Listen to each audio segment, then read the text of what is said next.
Morning, everybody. Welcome to the June 17th Board of County Commissioners meeting. Good to have so many folks here to either speak to us or be here part of a proclamation. We're going to go ahead and get started with the invocation led by Commissioner Latvala and the pledge, the invocation led by Commissioner Latvala and the pledge by Commissioner Peters. Dear Lord, thank you for letting us gather today, and I want to pray specifically for the leaders of our nation, and I pray that you will give them wisdom in the coming hours and days as they face very tough decisions.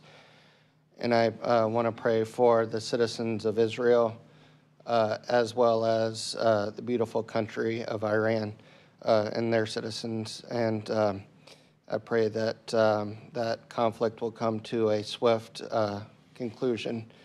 And I want to pray Psalms 109:8 over the leader of that brutal regime in Iran, and I pray that he will be replaced swiftly. And I want to also pray that you will give us wisdom today as we make decisions on behalf of the citizens of our wonderful county. In your name I pray, amen.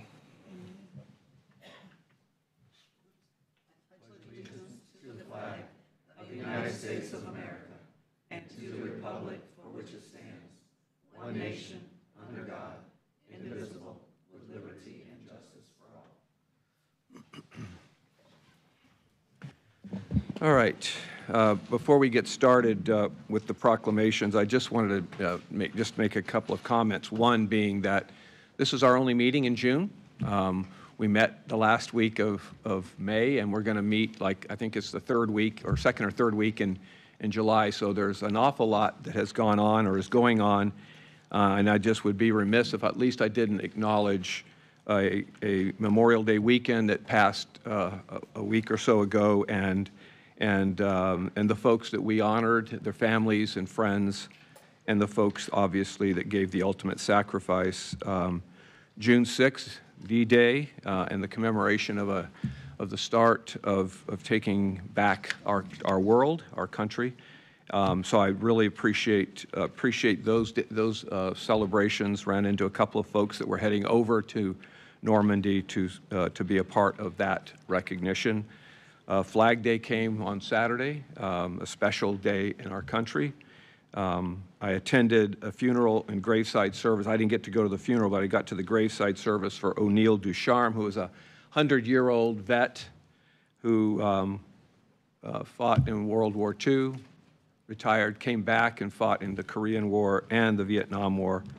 Just an incredibly great guy who was very involved with so many different aspects of veteran services, including the efforts that when we send our folks up to, the honor flight folks that we send up to enjoy all of the celebration, if you will, of their time. And we send them to Washington and we welcome them back at the airport. If you haven't done that, you need to do it. It's really a wonderful occasion. And what's really odd is that July 4th is going to come. Coming up, it's our 249th birthday, which is just amazing. This time next year, we'll be celebrating a 250th birthday. So a lot going on, and of course, everybody be safe on that celebration day, and remember a little bit about what it's all about and what this great country has to offer, and making this a better place to live for all people. So before I get started, and so I don't forget, Deputy Butterfield and McSweeney standing in the doorway, thank you for taking care of us. They're not even listening, so thank you, deputies. That was for you. It was for you. In any event. All right, we'll go ahead and start with our three celebrations this morning: Palm Harbor 100th anniversary, Pride Month, and Juneteenth. And I'll go up to the podium and invite each of you.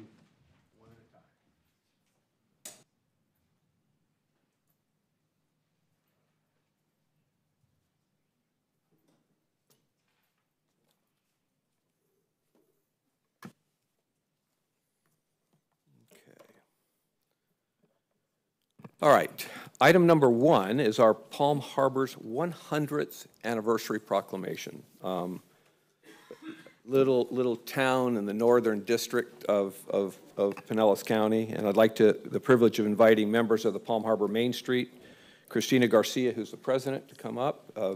Board members, if they're here, Tom Schofield, if he's here, representing Pinellas Historic Preservation, and Nancy McKibben. Come on up, Nancy. So because we have a bit of a long proclamation here, and you're not going to want to hear me the whole time, I'm going to let Christina read the first 3 paragraphs, and then I'll bring it in for a landing at the end. So with that, I'll turn over the first 3 paragraphs to you. At this time, I have the privilege, I'll skip to the next one. We, the citizens of Pinellas County, collectively recognize the unincorporated area of Pinellas County North of the city of Dunedin and the south city of Tarpon Springs as the community of Palm Harbor.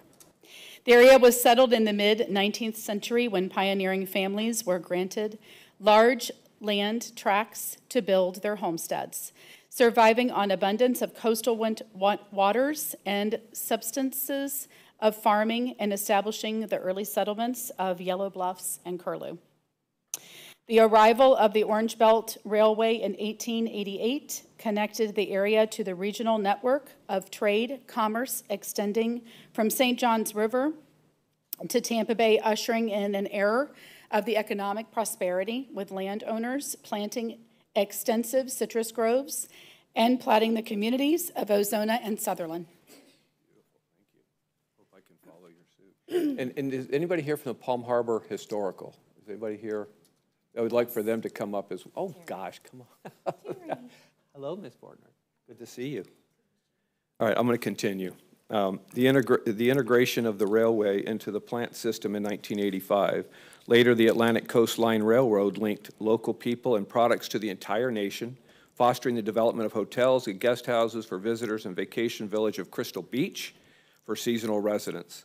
In the face of adversity, the residents of Palm Harbor have shown great adaptation and resilience, as demonstrated by salvaging bricks from the fire that destroyed the Florida Methodist College, now Florida Southern College in Lakeland, to build the Methodist Church in downtown Palm Harbor, or recovering from 11-foot storm surge that struck the shoreline of St. Joseph's Sound during the 1921 Tarpon Springs hurricane. And of course, we were visited by a couple this past year. The name of the Southern Development Company was changed to the Palm Harbor Company in 1923. Donovan and Sons Realtors began featuring the name Palm Harbor, a city of 7 hills on the Sunset Coast, in its newspaper advertisements in 24. And the post office designation for Sutherland, Florida was officially changed to Palm Harbor, Florida on July 15, 1925. Palm Harbor's success as a thriving community is a result of a century of hard work by dedicated residents, decades of leadership by invested business owners and stakeholders, and belief in the vision of Pinellas County government that Palm Harbor is the uncut gem of unincorporated Pinellas County on its way to becoming a polished jewel. Now, therefore, be it proclaimed by the Board of County Commissioners that the 15th of July, 2025, be recognized as Palm Harbor's 100th anniversary. So that's awesome, and I'm glad that we had a little history lesson this morning, because there's so much lost so often, and be able to bring that back is great. So Ms. Garcia, would you like to say a few words, please? Well, good morning, everyone. I guess I've already spoken, but thank you so much for being here today and for your continued support of our incredible community. I'm honored to speak on behalf of the Palm Harbor Main Street Association, an organization built on pride, passion, and the shared vision of preserving and revitalizing our beloved downtown. We are proud to announce that the Palm Harbor Main Street Association has officially been recognized as an affiliate program for the Florida Main Street Association. This recognition is more than just a title. It means our program will now receive ongoing support and training from the state of Florida. This guidance is vital to the work that we do, ensuring that our team is equipped with tools and the knowledge to best serve our local business community. Our mission is twofold: to honor and preserve Palm Harbor's rich, storied past, and to breathe new life into our historic district. The Palm Harbor Main Street Association is led by a dedicated board members made up of local businesses, residents, and community stakeholders, all of whom are united by the common goal to make downtown Palm Harbor a vibrant destination for all. We are also proud of the strong partnerships that we have built, especially with the Palm Harbor Historical Museum and the Historic Preservation Board. Together, we are working to educate, celebrate, and protect a legacy of Palm Harbor. With that legacy in mind, I am thrilled to share that the Palm Harbor Main Street Association will be hosting our first official community event on July 19th, 2025.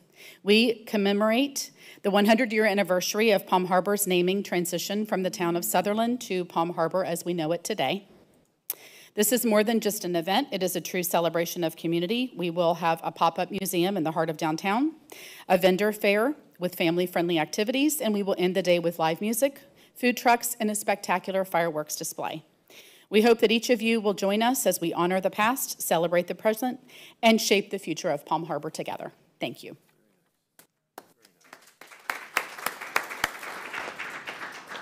Yeah, and I wanted to recognize Nancy McKibben, who is assistant to the county administrator, who has really been a lot of love and energy in getting the downtown Palm Harbor efforts underway over the last 5 or 6 years. And she's retiring in a couple of months, doggone it. We're going to miss you. But she's been wonderful in helping us do the work here. And Kathy Fortner, awesome. Great to have you part of it. She's volunteer, past board member at the Historical Society. Commissioners, come on up. We'll take a picture with these ladies.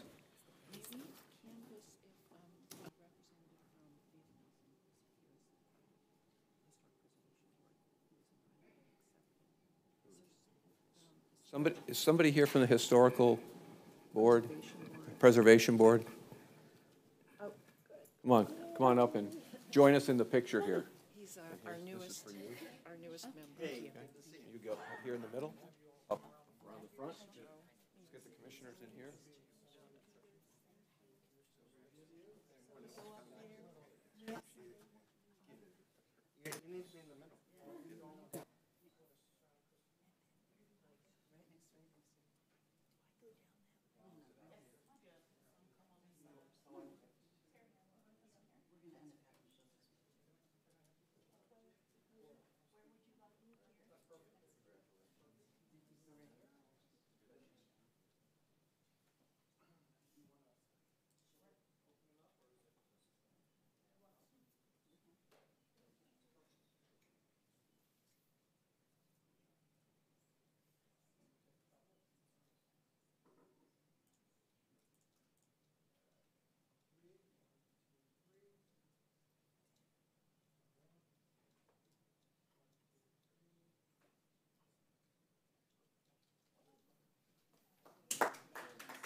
Okay. All right.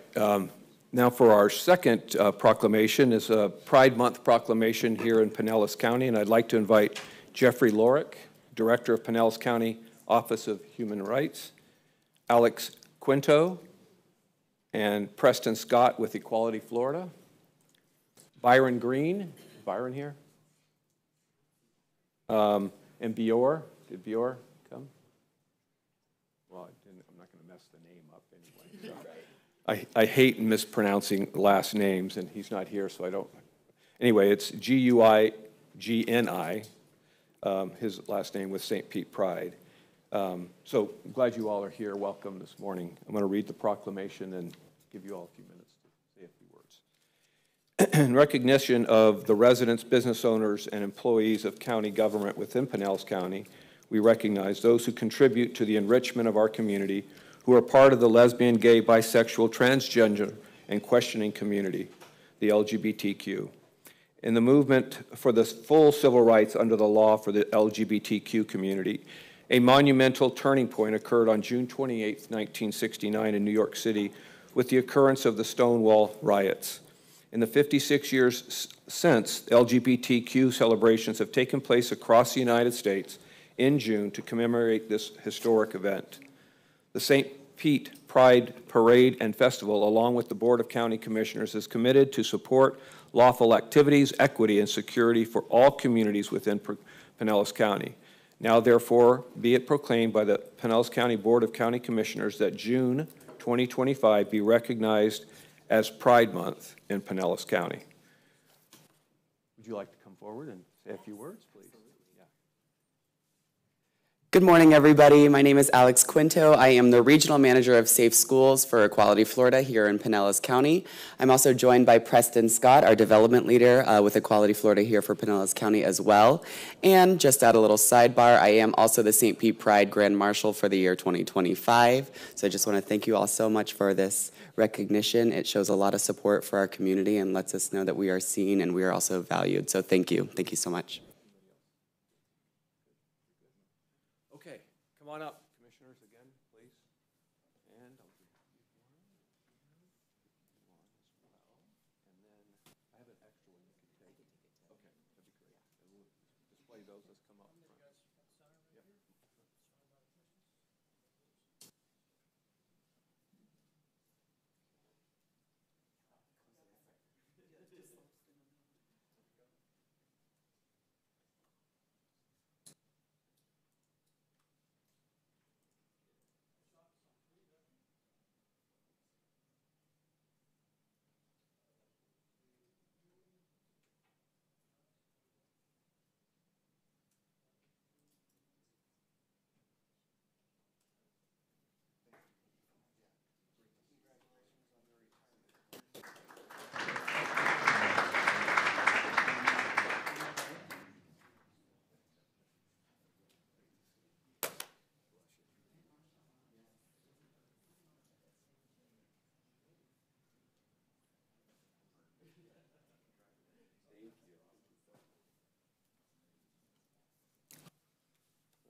Here you go.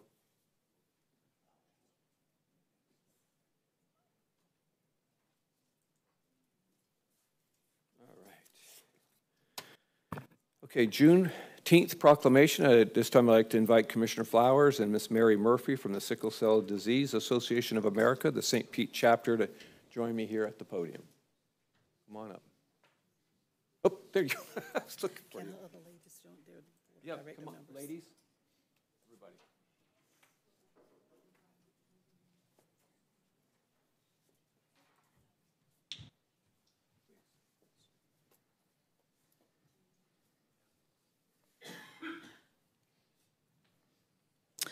Each year, June 19th commemorates the end of slavery in the United States. This date is commonly referred to as Juneteenth and recognizes a pivotal turning point in American history. On January 1st, 1863, President Abraham Lincoln issued the Emancipation Proclamation, warning Confederate states that he would declare enslaved people forever free. With the passage of the 13th Amendment almost 3 years later, slavery was formally abolished in the United States. However, enforcement of the Emancipation Proclamation occurred only in Confederate states that were under Union Army control, and Texas was the last of the Confederate states to receive orders requiring the end of slavery. On June 19, 1865, Union troops marched throughout Galveston, informing people that all slaves were free, and the formerly enslaved rejoiced in the streets in celebration. Juneteenth is an occasion to remember and reflect upon the struggle to gain equality for African Americans during slavery and after emancipation.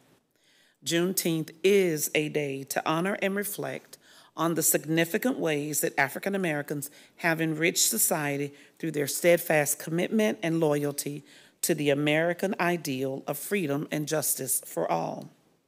Juneteenth celebrates African American freedom and achievement while encouraging respect for all cultures. Now, therefore, be it proclaimed by the Pinellas County Board of County Commissioners that on June 19th, 2025, that date be recognized as Juneteenth. Ms. Murphy, would you like to share a few comments as well as guests and members of your board that are here with you on today. I want to address you. To Dr. Renee Flowers, and those of you in your respectful places, good morning. I am Mary Murph, know why. And I want you to know it's amazing that Dr. Renee and I had not communicated, but it's obvious that minds work together, because I want you to know that this proclamation will help to heighten the visibility of World Sickle Cell Day. World Sickle Cell Day is the same date as Juneteenth, and that's June 19th. But I want you to know, just as Abraham Lincoln signed the Emancipation Proclamation to free the enslaved people, I hope that this proclamation today will help to free sickle cell disease. I failed to tell you that I am the founder and the president of the Sickle Cell Chapter in St. Petersburg, which is the first in the state, and we are older than the national. So I have had my boots on the ground for 53 years doing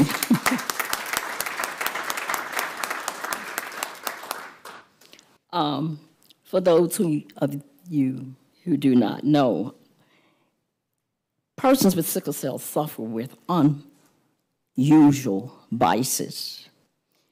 They suffer immensely in the emergency rooms as well as in the hospital because there's a lack of knowledge among the healthcare providers. So I have been on this journey for a long time, providing services to the community, but I'm not there alone. I have volunteers such as Dr. Jackson, who was the secretary, and also May Welch, who is my vice president, and we have other board members, but these were the two who came along this morning. So I want you to know that we're forever advocating for better health care. Better health care for our clients. We speak for them when they can't speak for themselves. And as September, we will also acknowledge that as the National Sickle Cell Month, the whole month of September, we will be talking about sickle cell education. But one other thing I'd like to share with you is that in September, we will have a ribbon cutting for a new foundation for sickle cell disease research that's coming to St. Petersburg, and it's going to be located at 4040 49th Street North. This would be a new treatment center for sickle cell clients. So this proclamation will be placed in our building, and Dr. Flowers, we thank you for your many community contributions. And for those of you who are not familiar with sickle cell, I did bring some pamphlets because I want you to know that it is a hereditary blood disorder, which is characterized by the sickling of the red blood cells. It is also known as the worst pain known to man. There are over 2.5 million persons suffering from this disease. Nobody knows what it feels like except the person who suffers. And they suffer from wound to tomb, which means from birth to death.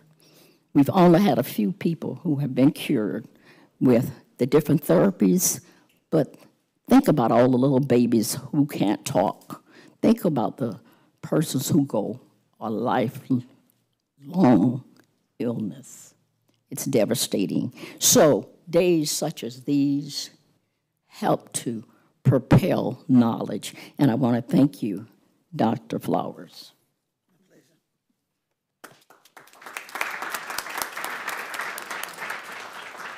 So we'd like to present this proclamation to you so that you can put it up in the new building. And just very briefly, Ms. Murph has two daughters that suffer from sickle cell. One was a debutante with me, and she has gone on to glory, and that's Terry. And then her other daughter is still here with us, some good days, some bad days, but she knows from which she talks. And the other is that we want to thank Senator Darrell Roussan for being the champion for us, for acknowledging and asking for an appropriation by which to make the first medical facility specifically for sickle cell available, and that is the ribbon cutting that she's talking about in September. Thank you, Mr. Vice Chair for today, and thank you to my colleagues as well as staff for allowing us to recognize them on today.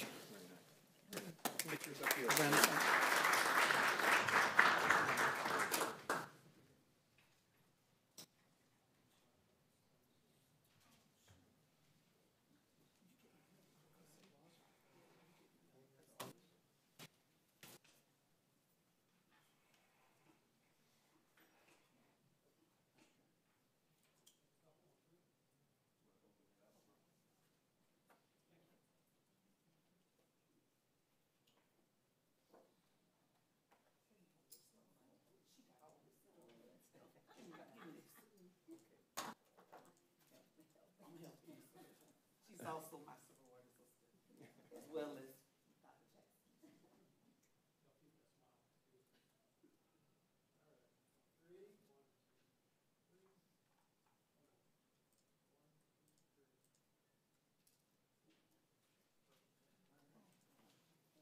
Thank you all so much for coming.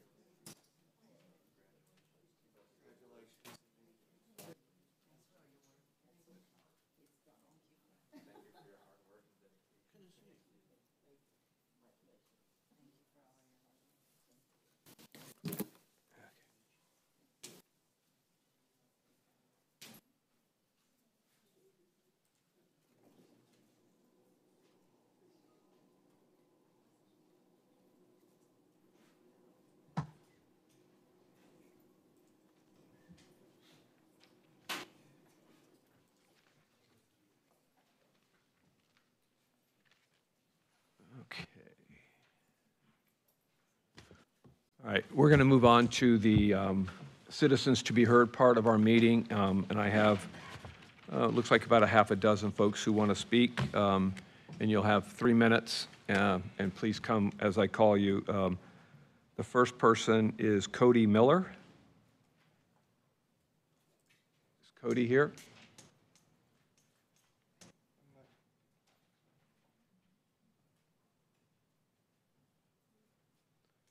Cody Miller. Okay, hang on, let me just make sure. Okay, there is a couple online too, okay. Marjorie Burlone? Marjorie Burlone. Okay, nope, all right. And next up will be James Garian. It looks like a G-E-N. Yeah, please come on up. You got 3 minutes, and please state your name and your address for the record, and because I didn't know how to pronounce your name, that would be helpful. My name is James Garian. My address is 3343 Masters Drive, Clearwater, Florida. So I'm here to speak for Victory High School. I'm one of the graduates and now mentors of it. I graduated with a 3.98 GPA with a 100% attendance rate. Very nice. Like that. That's great. And I'm coming up on 4 years off of opiates. So when I was...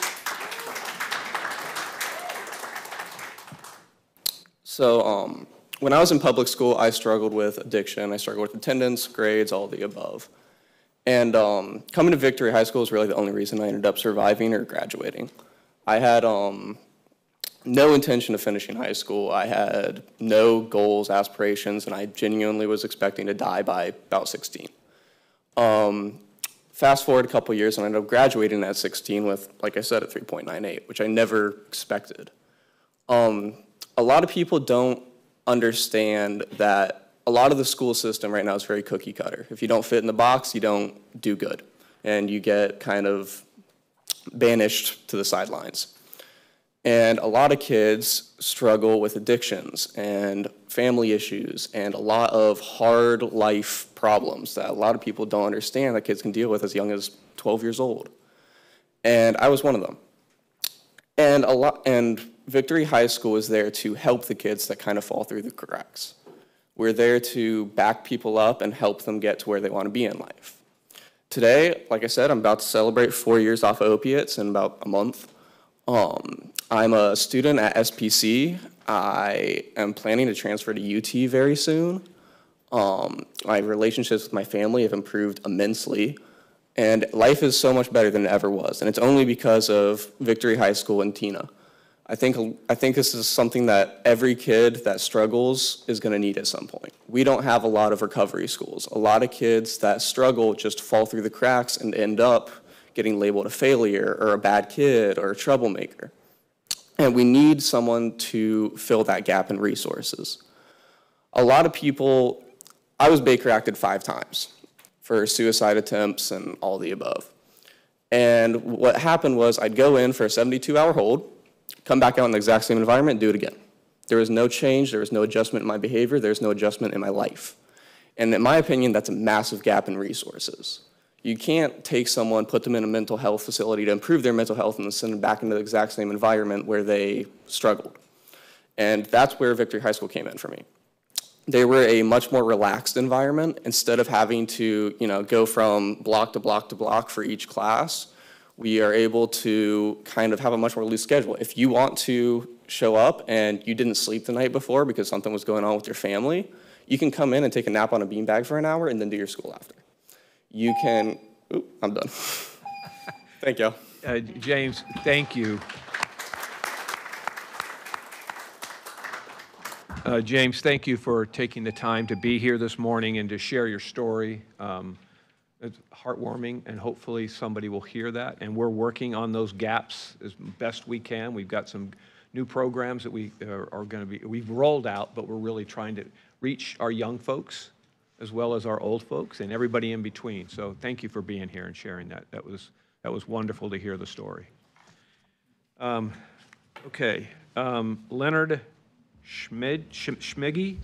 Mr. Chair, I don't see Leonard Schmiers in the Zoom application. Huh? Leonard Schmiers hasn't appeared in the Zoom application. Oh, was he supposed to be? He's Okay, I had him yeah. here in person, or maybe she just filled one out. I'm sorry. That's okay. Okay, we'll get to him in just a minute. I apologize. We still have some folks that are here. Let me make sure I'm not. All right, let's move on to David Ballard Geddes Jr.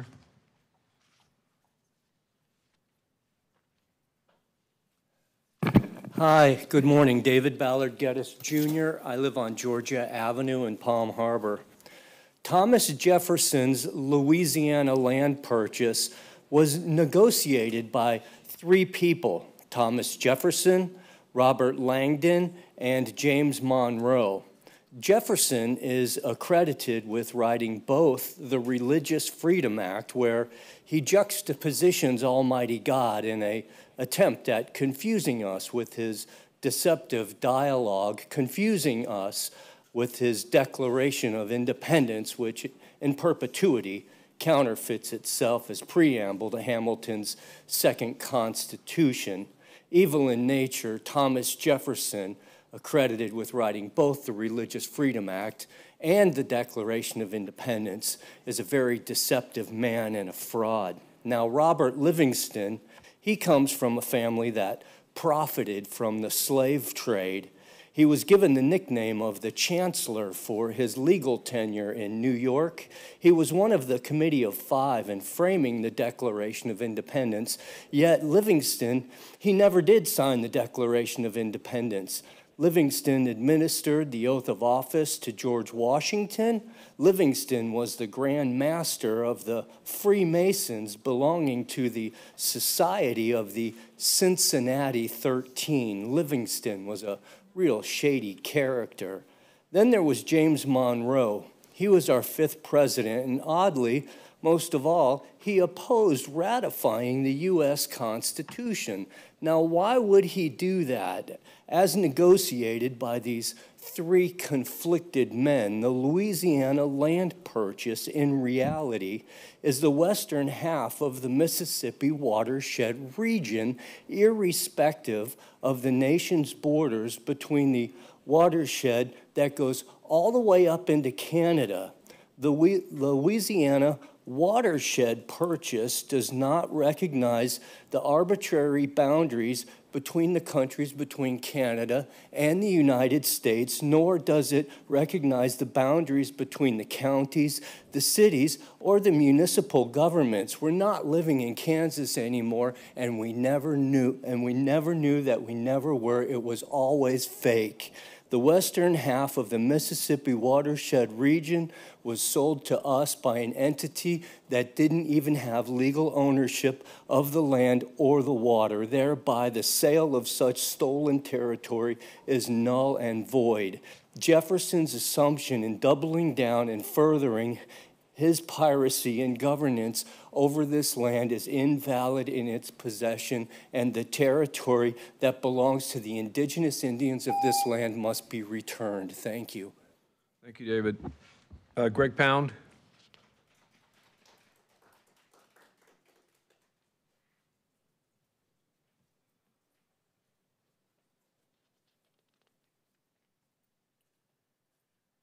Greg Pound, Largo, Florida. I've been with the AFA, American Family Association, working building families. My website is savingfamily7@gmail.com. And what I have to speak about is the families about here in Pinellas County. All these articles I'm going to give you real quick are going to be out of the paper. This here was the Tampa Bay Times, St. Pete Times. This one says, it's Richard Simmons is in town today, sparkles and all. He talks about eating healthy and not dipping small children in chocolate. What they do is they dip the children in chocolate and they lick the chocolate off the children. This one here is Pinellas County gets okay to market.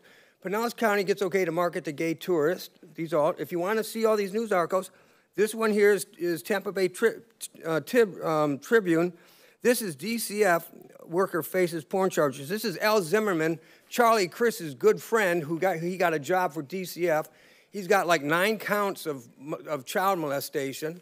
This is Al Zimmerman over DCF up in Tallahassee and for the state of Florida, but he comes out of here.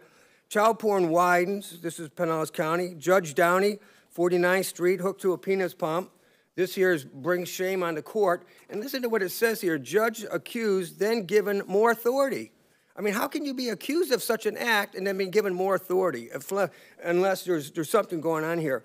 This is John Bryant, one of the most powerful people in our country and state, or in our state of Florida and in our county.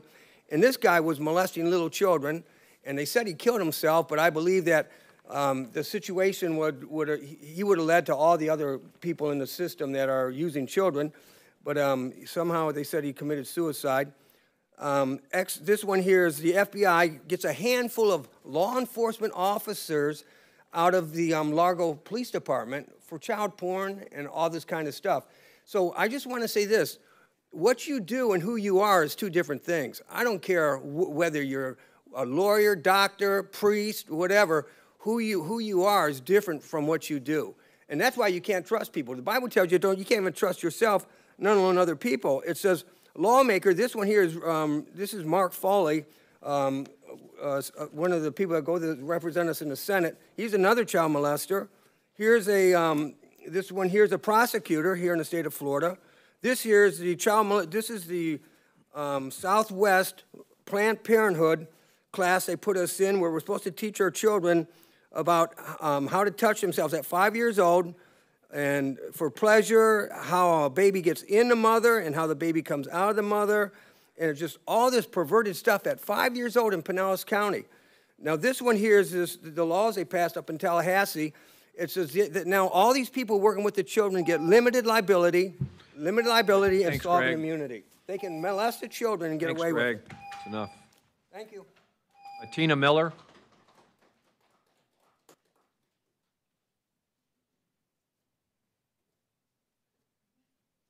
Welcome, Tina. Morning. Thank you so much for the opportunity to share with you. As you heard from James, that I'm Tina, and I'm the founder of, I live in Dunedin. Our school is in Pinellas Park. And I'm the founder and executive director of Florida Recovery Schools of Tampa Bay. I've opened 3 of these Victory High Schools, one in Pasco, one in Pinellas, and one in Hillsborough County. We are nonprofit private schools, so we rely solely on donations and grants, as well as we have championed for us in Tallahassee Senator Rouson and House Rep Diane Hart that have co-sponsored our state appropriations, which, fingers crossed, have been approved for this upcoming year. We provide all mental health and recovery support and an education to ages 14 to 19 years old with co-occurring disorders. As you heard from James, in this county alone, 1 in 4 youth struggle with mental health. This is the only county in the state where suicide rates among teens has tripled. The rest of the state, including Pasco and Hillsborough, have decreased in suicide rates for teens. This county has tripled. This is a crisis. It breaks my heart that we're losing our young people. And that's why I do what I do. We provide all mental health services to our students, individual therapy as well as group therapy. And the reason why I'm here today is I just wanted to share with you all that there is hope and there is healing for these young people, like James said, that are falling through the cracks. These are young people that nobody else is giving an opportunity for them to actually succeed sober. And that's what Victory High School does, is that we provide a safe, healing-centered environment for them. And so I just wanted to also let our citizens of this county know that they can refer students at refertovictory.com. Thank you. Thank you, Tina. Appreciate your work. And Tina, my aide wanted to get contact information from you before you go. Thank you. Eugene Naves.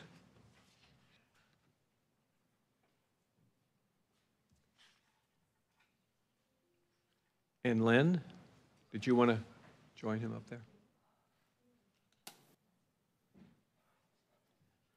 Eugene Naves, 7534 35th Avenue North, St. Petersburg, Florida.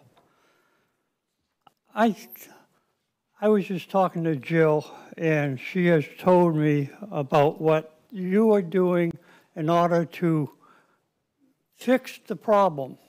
The only problem with that is it's not fixing the problem immediately.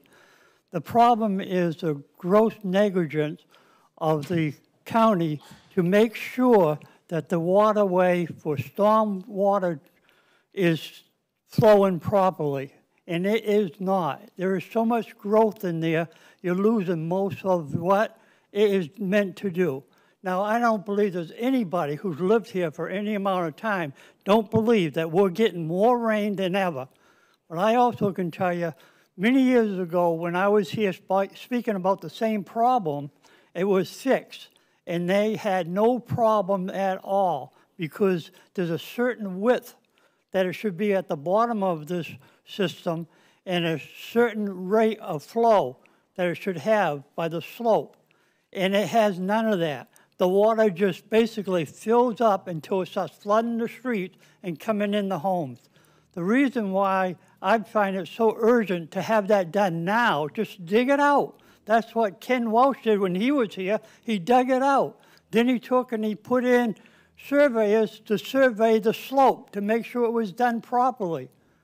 And guess what? We never had any trouble and the water flowed great. But since all that time, what's happened is nothing. They haven't done anything to fix it. Now, 8 years ago, we received a letter saying they were going to dig out the ditch. Guess what? They never showed up. So for all these years, where now I can show you a 20-foot palm tree that's growing up in the middle of this place.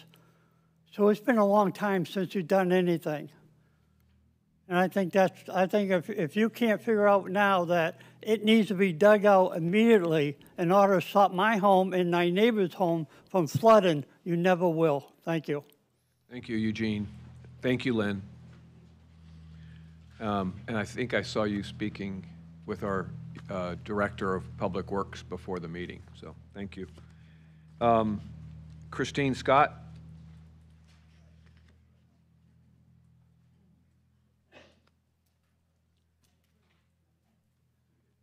Next one over. Ma'am? Yep. Hi, my name is Christine Scott. On February 12th, 2025, I spoke before this board addressing the discriminatory practices of the Pinellas County Law Library against pro se litigants. 2 days later, I was falsely arrested at that same law library studying for another false arrest. I was illegally imprisoned for 71 days, held in isolation, and regularly deprived of meals and other basic needs, while being called uncooperative for refusing to hand over my medical records or take a plea. Citizens are innocent until proven guilty. We have the right to pretrial release per Article 1, Section 14 of the Florida Constitution. The bail was excessive, which meant that I had to be ROR'd. It's human trafficking when the sheriff unlawfully holds people against their will and makes money off them. Judge Juratka, who was the president of the board of the Pinellas County Law Library, suddenly resigned as a judge and then retired. Stephanie Michelle Howard, the law librarian who worked at the law library for 12 years, no longer works there. Chief Judge Sean Crane, who has no authority over the law library, is ferociously writing fraudulent administrative orders relating to the law library while claiming he has authority over it. He was the judge assigned to the petition for writ of habeas corpus, which I wrote, which he sat on. In short, Crane, Juraka, Howard, and Howard were embezzling what looks to be about $100,000 a year from the law library to purchase law books for the judges.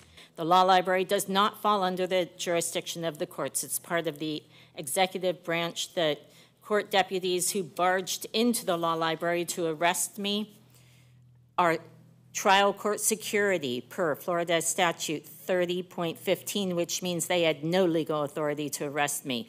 Chief Judge Crane has reappointed Juraka as the president of the board of the director for Pinellas Law Library, presumably to continue embezzling while covering their tracks. I was acquitted because no crime was committed, which means I won the case.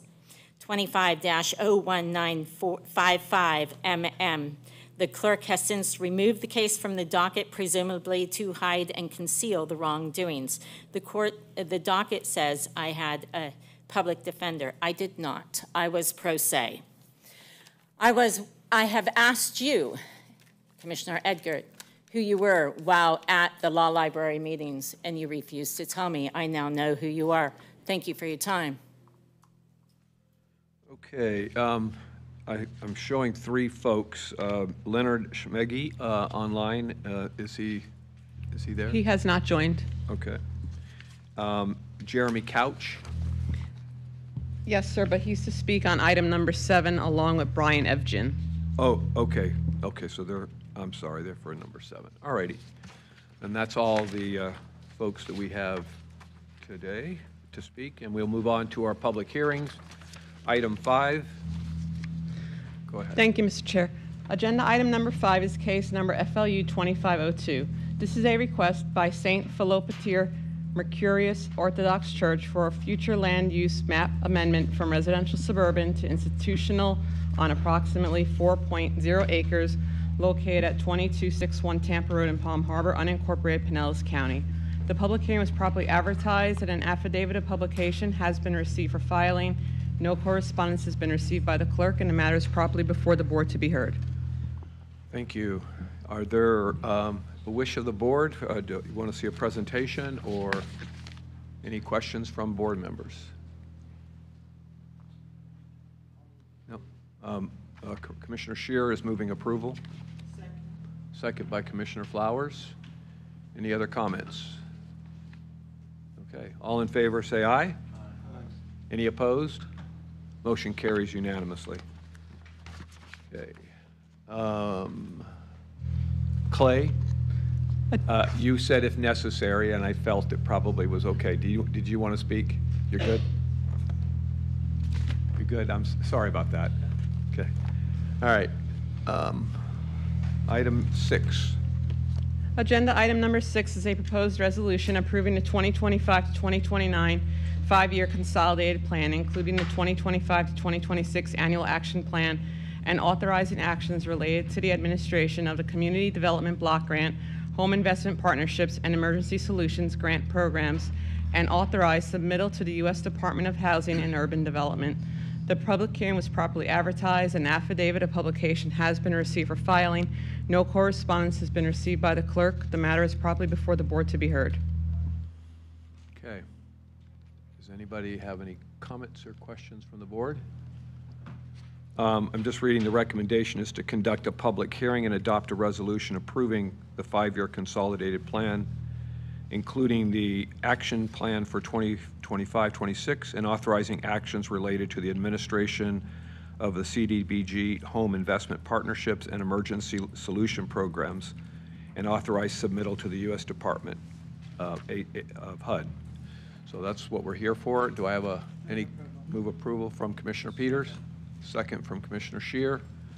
Any other comments? All in favor, say aye. Aye. Any opposed? Okay, motion carries unanimously. Okay, item 7. Agenda item number 7 is a petition of Pinellas County Housing Authority to vacate Adams Circle as dedicated in Official Records Book 4719, page 1833, lying within lots 25, 26, and 27, Pinellas Grove subdivision in the southwest quarter section, 93015, Pinellas County, Florida. The public hearing was properly advertised and an affidavit of publication has been received for filing. 2 voicemails of concern have been received by the clerk. The matter is properly before the board to be heard, and the 2 individuals are on Zoom for this item. Okay. Why don't we do that first? Okay. Let's hear from Jeremy Couch. Mr. Couch, can you please raise your virtual hand in the Zoom application? We'll go ahead and unmute you. Mr. Couch, can you hear us? I can hear you fine. Thank you. Good morning, Commission. I'm here on behalf of the applicant, Jeremy Couch, with Tampa Civil, and respectfully request your approval. Thank you. Okay, and then Brian Evian. Yes. Mr. Evgen, please raise your virtual hand in the Zoom application. We'll go ahead and unmute you. Mr. Evgen, can you hear me? Yes. Good morning. Good morning. Please state your name and address. You have 3 minutes. Good morning. Brian Evian with New Star Development, 4144 North Armenia Avenue in Tampa. Like Mr. Couch, here on behalf of the applicant and respectfully request approval. We are partnered with the Pinellas County Housing Authority as the applicant, and I'm available for any questions. Okay. Thank you. Thank you. Are there any questions by board members? Yes, Commissioner Flowers. Not a question, just a comment, and then I'll move approval if there are no other questions. But just noting that this is in support of the construction of another affordable housing project that we have. So I appreciate what the Housing Authority, Pinellas County Housing Authority, St. Pete Housing Authority, Clearwater Housing Authority are doing to add to our affordable housing stock. With that, if there are no other questions, I'd like to move approval on this item. Thank you, Commissioner Flowers. Second by Commissioner Peters. Any final questions? All in favor, say aye. Aye. Any opposed? Motion carries unanimously. Okay, moving on to item 8. Agenda item number 8 is a proposed resolution imposing and collecting non-ad valorem special assessment levied solely on property owned or leased by non-public hospitals to fund the 2025 Hospital-Directed Payment Program and Low-Income Pool Program, and approval and delegation of authority to the chairman to execute letters of agreement and letters of agreement questionnaires in substantially similar form with the combined amount not to exceed the levied assessment total in the Local Provider Participation Fund to initiate intergovernmental transfers as matched to enhance reimbursement for hospitals. The public hearing was properly advertised and an affidavit of publication has been received for filing. No correspondence has been received by the clerk and the matter is properly before the board to be heard. Thank you. Motion to approve by, okay, and second. We have 4 folks that have wished to speak. First one will be Min Dang. We'll do that first, and then we'll take action. Min, did you want to speak, please?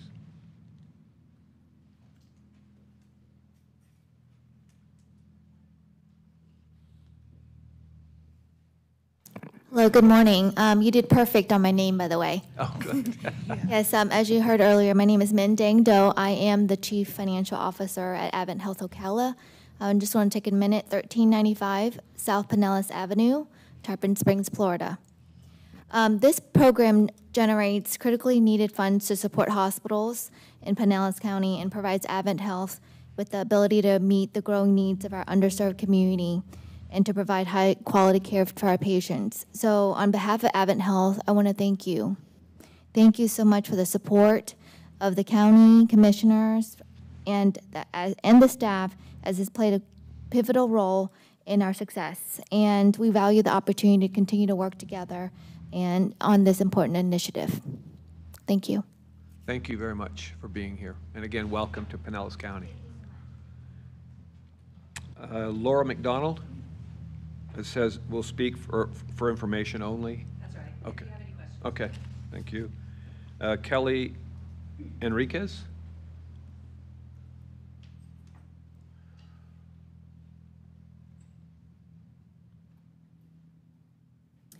Welcome. Thank you so much. Can you hear me okay? My name is Kelly Enriquez. I am the hospital president for Meese Countryside and Meese Dunedin Hospital with Baycare Healthcare System.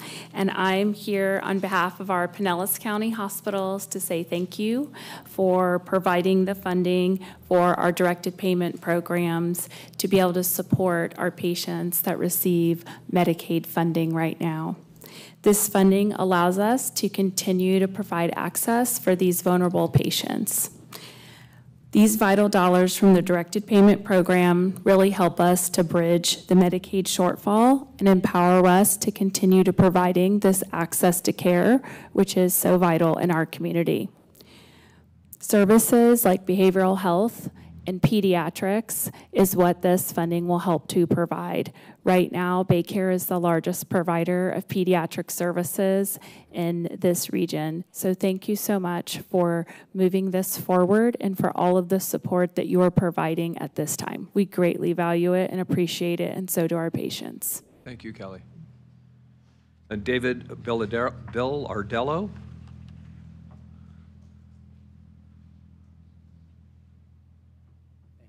Great job, Mr. Chair. So I'm Dave Villardello. I live at 175 First Street, South St. Pete, and I'm here representing Johns Hopkins All Children's Hospital, where I'm the Vice President of Government Affairs. As many of the other speakers have said, thank you, first of all, for moving this up in the calendar, and this is a little bit earlier this year. And thank you for funding this in past years. And just to give you an idea of what this has funded, similar to the other hospitals, this has allowed us to keep pace with paying some of our registered nurses and rehab specialists that otherwise may have been forced to leave the area, maybe leave the state. So it's allowed us to continue to serve the children of Pinellas County and provide services to those children and families. So thank you very much. Thank you, David. Okay, we had a motion and a second. Are there any comments or questions? All right, all in favor say aye. Aye. Any opposed? Motion carries unanimously. All right, moving on to item number 9. Agenda item number 9 is an amendment by resolution supplementing the fiscal year 2025 budget, realigning reserves and operating expenses, and recognizing revenue for capital projects under the Pinellas County Sheriff's Office. No correspondence has been received by the clerk, and an affidavit of publication has been received for filing. The matter is properly before the board to be heard. Could you just summarize the actions that we're Sure, doing here, Commissioner. please? So 3 different actions on this item. One will be reappropriating funds through the TDC funds to have the funds appropriated necessary for item number 28 on your agenda, which is the beach nourishment program. The second item is for sheriff operating costs. This is one-time monies that we discussed previously where during the hurricane last year, he brought out people from the jail, from the courts and others, and he did not have radios available for them. And then he also had trouble accessing some areas of the county. So this would provide one-time funding for equipment necessary in an emergency response. And then the third item is to fund up the $600,000, which would fund the, I think that's the internal capital necessary for the hangar project for the sheriff's hangar project for his helicopters out at the airport. How about, is the Ray Stadium project? Is that Oh, I'm sorry. The Ray Stadium is housekeeping to defund that project. It's just a housekeeping to take that off of our list. Okay. Yes. All right. Any questions? Yes, Commissioner Latvala. Thank you, Mr. Chair. There was some talk that, or some discussions that we were talking with the administration in Washington and with some Army Corps folks about trying to get them to pony up for beach nourishment. What is the latest on those discussions? And I know that our congressional delegation has been helpful both in the Senate and the House. Well, I'll let Commissioner Peters speak to this, and Kelly. So come on up, Kelly. But I'll just give you my 2 cents while Kelly's coming up. We've been talking about this since 2016. We've made progress in terms of having positive discussions, even with the latest administration. You know, Commissioner Peters, Kelly, and I, Commissioner Scheer met with the White House. We met with their Office of Management Budget. We met with the Corps of Engineers in Washington. Everybody says that there's a positive response, yet the language that still resides in the Word bill requires easements that have a 50-year easement language. We're never going to get easements out of property owners, which again, you have to have 100% of the easements in any segment, and that's from point A to point B. So if you have areas where you have all the easements, but it's only one section, the entire section's ineligible. That language hasn't changed. And until we get that type of language change, we're at risk. And so, you know, we've fought and tried, I think, everything to make the federal government do what the Corps of Engineers designed to do, which is protect infrastructure. They're not there to give us a beach. They're there to do nourishment, to protect the infrastructure that exists, and we have not been able to see a change. So the question is, do we wait and try to get that change, and how long do we wait? As last year, you provided funding. Kelly went out and they worked to design the project. They worked to obtain all the necessary permits to where it was shovel ready. It's ready to go. And we're at that point where we've got to make a decision. Yeah, and I know we're kind of at a drop dead point. But I know that, like, for instance, Congresswoman Luna has talked directly to the White House about this.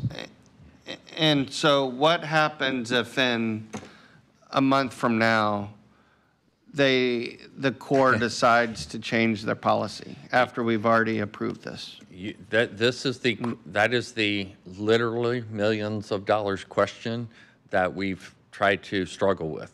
And I understand exactly your question, and that's, if I thought there was an answer there, and Kelly can certainly speak to it, I would say we wait. But if we don't make a decision, we can't have sand, we can't have a level of protection prior to the prime hurricane season. And so your question is dead on, and we've struggled.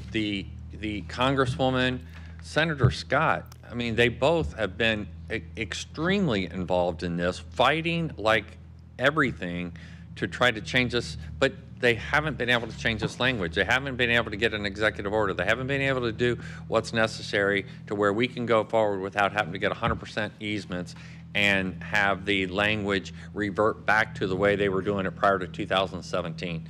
And without that change, you know, we put ourselves at risk. Let me say one more thing. We're looking at this as a one-time solution, not as a permanent solution. And it's designed that way because we cannot afford that every 6 years we spend $125 million. And so we need to work with the community, with our beach communities. We need to have meetings on this, but we need a federal solution on this. So we see this as a one-time to give us a level of protection, not a permanent solution. But property owners need to work with us also. And we understand and if we could come back with what we wanted, which was construction easements or things like that, then I think we'd have more to talk about. Well, we haven't been able to see that type of change in this. So we see this as a one-time solution. Give us a level of protection to fight for a better day and try to get the long-term solution through modifications in Congress. So if we are midway through the project, and I realize we have to start now so we can have it ready for hurricane season, and that sand is not just there for the tourists, it's not just there for the beauty aspect of it, it's there to protect infrastructure. And it's there to protect people in their homes and livelihoods and lives. But if we're midway through this project and say, for instance, President Trump decides to do an executive order, do we feel like we could, and this is purely hypothetical, but do we feel like that we could get reimbursed for this project? Probably not. No, the Corps does not reimburse, but I also want to mention too that the Corps has acknowledged they can't do a project in 2026. They can't get it designed, they can't get it to bid. Oh, even until 2026. So they could not get sand on the beach this There's an appropriation process with the Corps, and so even the projects that they have out there, they've pushed out into 26. And and it's, I really wanted them to share in this cost. I know you did also, and we've done everything we can, but. I do want to point out, we don't lose our money. So those funds that are appropriated by Congress to this project, they are finalizing the work plan. The ASA's office has said the work plan should be done by the end of this month. Those dollars that are allocated to Pinellas County will be allocated to Pinellas County. So they don't go away. We just have to be compliant to access them. So that's where we are. We do expect, the Corps has said that their policy document is supposed to be out on Friday, and that it's an interpretation twofold. So Congress approved the Water Resources Development Act of 2024 in January of 25. That act stated that for a period of 2 years, you can use the easements that you used in the past, essentially. Our question is, well, what do those easements look like? And we don't know the answer to that yet. We have been told that it'll likely be around a 2-year easement, but we don't know what the language is. However, we would be required to get 100% of those before the Corps would even put a project out to bid. Additionally, we are responsible for paying for all of the private areas for which we've obtained both the temporary easements and the county's construction easements, which are also not Corps compliant. We don't know what that amount of money is yet. That's something the Corps will have to calculate, but we're responsible for all areas deemed private shores. They make that determination, and then they would make that calculation as to what we would owe. Then if, after that 2-year period, Congress, again, approving WRDA, they approved a minimum easement requirement of 50 years. So the minimum length of time an easement can be is 50 years. So anything after that 2-year grace period, if you will, we will have to have 50-year easements everywhere. But again, we don't know what that language is going to say yet. Initially, we received earlier this year a document from the Real Estate Division of the Corps that said it's a 50-year easement, but everything else, all the rest of the language stayed exactly the same, including all the perpetual public access and use over the whole property. And this is the issue. What she's going into is the same issues. And a lot of times I think even, you know, at the federal level, they get confused about the hang-ups. And so they'll get movement and they'll get an appropriation for the project, but they fail to understand that the easement issue is still unmodified. And it's things like that where we think we get movement, but it's not everything. And so it's just at that point where, from a staff standpoint, we think we should, and I've heard from all of you, you say, okay, you know, what are we going to do? We go forward with this. It's coming out of TDC money, so it's money appropriated from that, and then we continue to fight on all these language issues to where we can get changes at the federal level and make these projects eligible in the future. Thank you. So, I mean, and it's not just us working on this. Palm Beach, believe it or not, Palm Beach has the same problem because the breakers won't sign an easement. So even Mar-a-Lago is going to be affected, and yet we can't get through. And so they got a really strong, powerful lobbyist, and he called me and said, I know you're working on this. What can we do? So they're sending letters to the governor. We sent letters to the governor because that's the process, that the governor has to make the request as well. So we're dotting all our I's and crossing all our T's and pulling every rabbit out of the hat we can possibly pull out. And, I mean, until someone, I think we can get either the senator or the congresswoman to actually call Trump and say, I need you to waive these rules, do an executive order to waive the rules. I don't see anything changing. And their process is still so bureaucratic that it's going to take a year regardless. But my other question is, we've already paid them $60 million for Long Key. And since we're doing it now and without them, does that money ever come back to us? Because I've never heard of the government giving money back. Yeah, our cost share on Long Key and Treasure Island, I asked for it to be returned. Okay. Because you'll recall a month or so ago, there was a work plan item for an operation and maintenance dredge by which sand could be placed on the beaches. I sent that to you all in an email. However, I had hoped that the funding that we had already contributed could be used as our cost share piece on that, and because it's a different program, it doesn't work that way. So I asked for those funds to be returned. So we're working on that. Okay, good. Kelly, how long has this easement issue that we're talking about been going on? We were initially notified the first time in 2015, so it's about 10 years. Then in 2017, we were notified that because during that, when we were first notified about, hey, we think we have an easement problem, you were required to have these perpetual public access and use easements back in 2015. We were already in the design process for the 2018 nourishment project. And so in 2017, they sent us a letter basically telling us that we are going to move forward one time, and this is it. After this, you have to be 100% compliant or there will be no nourishment. And so what ended up happening is Treasure Island was nourished, Upland Beach was nourished, Sand Key was nourished in segments where we had sufficient length of easements, 1,500 feet or longer, they nourished. Anything less than that, they skipped. So we ended up with an incomplete project in 2018, and that is the last time the majority of our coast has been nourished. Obviously, as part of the Grand Canal Dredge, we coupled the Grand Canal Dredge with the nourishment of Pass-a-Grille, and were able to complete that largely ahead of the hurricanes last year. So that segment is done. But we haven't had nourishment since 2018. Sand Key was supposed to be nourished in 24. That was the original Corps schedule. Treasure Island and Upland Beach were supposed to be nourished in 23.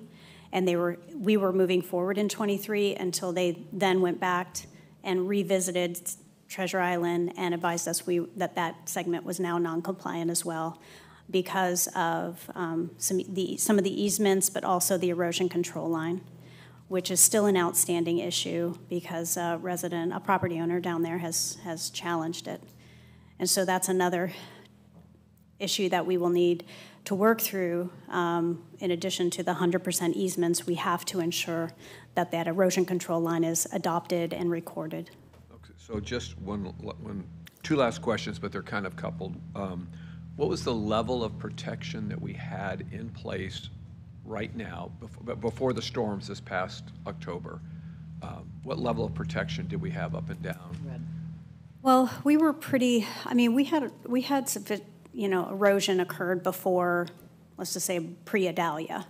I can't tell you the volume of loss, up until that point. I think we had estimated we had lost somewhere between 600,000 and $1 million between Adalia and Helene. I can tell you that this project, I think I wrote it down. We are putting down over 2.5 million cubic yards of sand on all 3 segments total. So it's a lot of material. I don't think we've ever placed that much sand. So you're feeling good as far as level of protection if we get this done? We are doing everything we can to get as much sand on the beach. I mean, given the fact that we still don't have some easements, and that's another, Barry brought up that, we need 136 easements on Sand Key, 8 on Sunshine Beach, and 3 on Upham. I think we could get a lot of temporary easements. I don't think we could get them all because we have a parcel on Sand Key that's in litigation, and they cannot sign, so that's in limbo. And then we have people who have advised us that they do not want sand at all.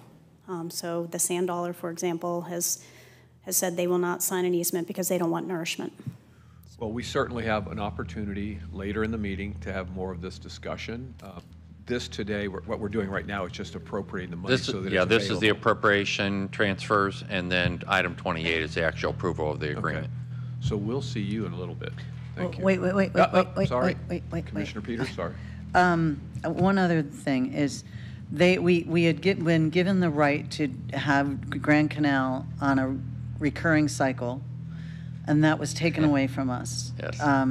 So I think after we get this beach nourishment stuff started and going, whereas they can't take it away from us, what I would like to do when they have the new ASA in place and he's been approved, or she, that we go back and revisit that and see if we can't get that recurring again. Because it was a former administration, former leadership. I just don't want that to get forgotten because otherwise we have to pay for that dredge. You mean to make that a borough site? Yeah, I really think that that's something, I don't want to drop the ball on that. I want to go back to that with new leadership and see if we can get that back recurring. Okay. We do have that borough site approved in our state permits. So as a matter of fact, it's actually part of the Treasure Island Long Key project. So it's still in there. So from the state perspective, that borough area is approved for use. And again, if the state ever wanted to, I mean, if we got the federal project back, I mean, it is an approved borough through the state. So we just have to go through some additional work with the Corps. Last time they basically said there wasn't enough sand there to justify it, but it will continue to fill, and it is a sand source. Okay, thank you. Thank you, Kelly. Any other questions? Okay, did we get a motion on this one? I don't. Okay, then a motion by Commissioner Peters, second by Commissioner Latvala. All in favor say aye. Aye. Any opposed? Motion carries unanimously. Did you get that? Okay. All right, consent agenda, items 10 through 21. Is there anything that needs to be pulled, or do I have a motion for approval? Nothing to be pulled? Motion for approval? Okay, Commissioner Flowers, motion, okay, and Commissioner Latvala on the second. All in favor say aye. Aye. Any opposed? Motion carries unanimously. All right. Move on to the regular part of the agenda. Barry, number 22, construction and property management. Item 22, it's a change order number 1. This just extends our job order contracting for a new 5-year term with the companies that are identified in your resolution. Again, just extending out for us to use on smaller projects. Okay. Any questions for? Okay. Motion by Commissioner Latvala, second by Commissioner Scheer. I guess we need to open up. We'll start to use the voting thing again. Thought the clerk was going to have a heart attack over yeah, there. I know. Sorry about that. Let's go ahead and get that going.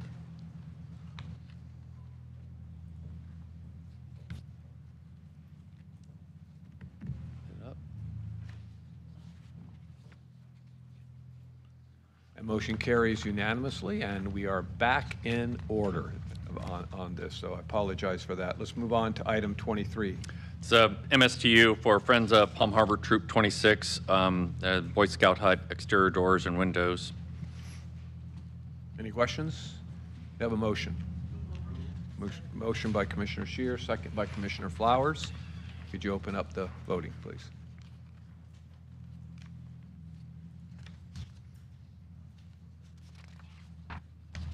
And that passes unanimously. Let's move on to item 24. This reflects your comments and changes into your strategic plan for years 25 through 30. Okay. Any questions, comments? We have a motion. Commissioner Flowers on the motion, second by Commissioner Scheer. Please open up the voting.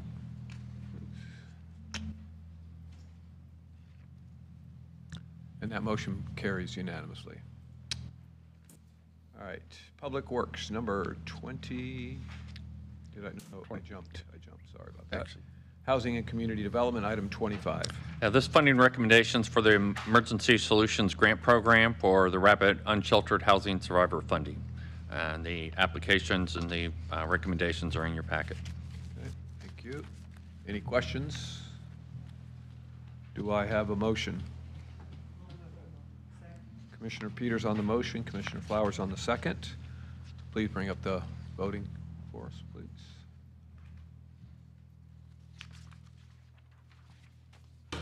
That passes unanimously. Item 26. This resolution is authorizing the conveyance of a surplus property to Habitat for Humanity. Any questions? Commissioner Peters on the motion. Commissioner Flowers on the second. Please bring up the voting.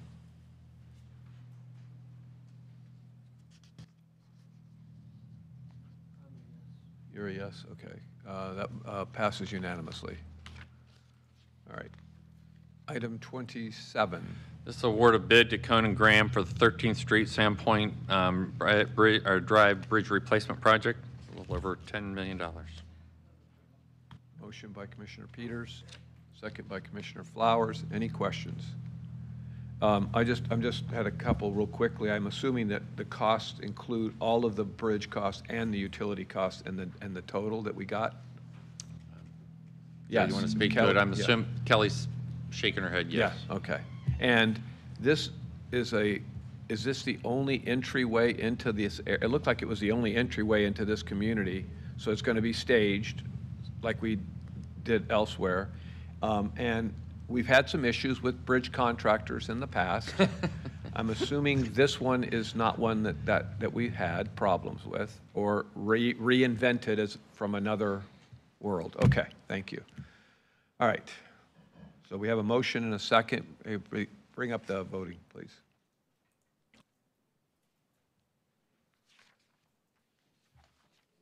Okay, that passes unanimously. And we are back to item 28. How quickly we got back to where we were. And item 28, as I said, this is an award to Weeks Marine for our Pinellas County Beach Renourishment Project.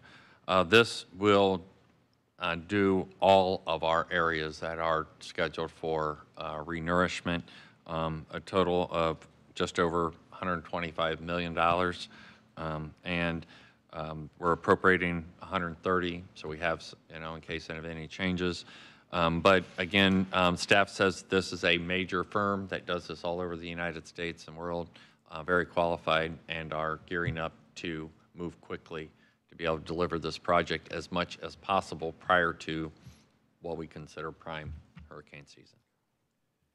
Oh, and I also wanted to say, we're scheduling 3 public meetings. We'll have 1 virtual and 2 in person to explain the project up and down, north and south, down on the beaches. So people can come, ask questions.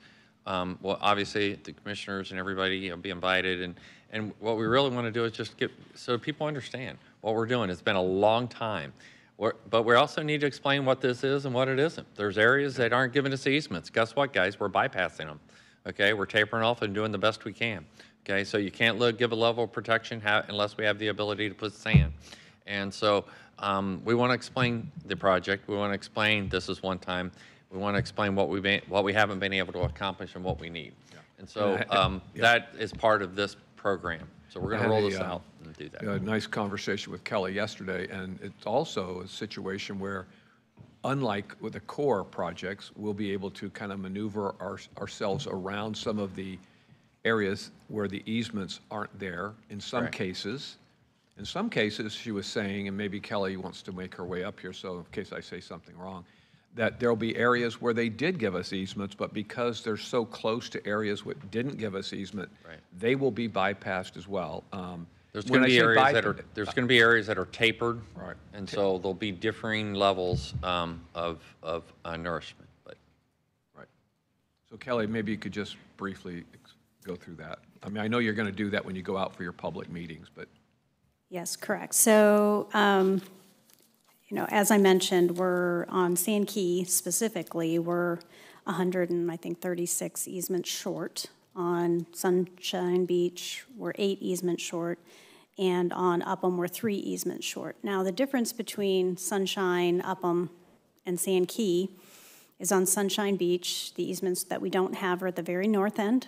And so no one will have that, that issue that they're going to have on Sand Key. We'll just start south of that area and nourish the rest of it.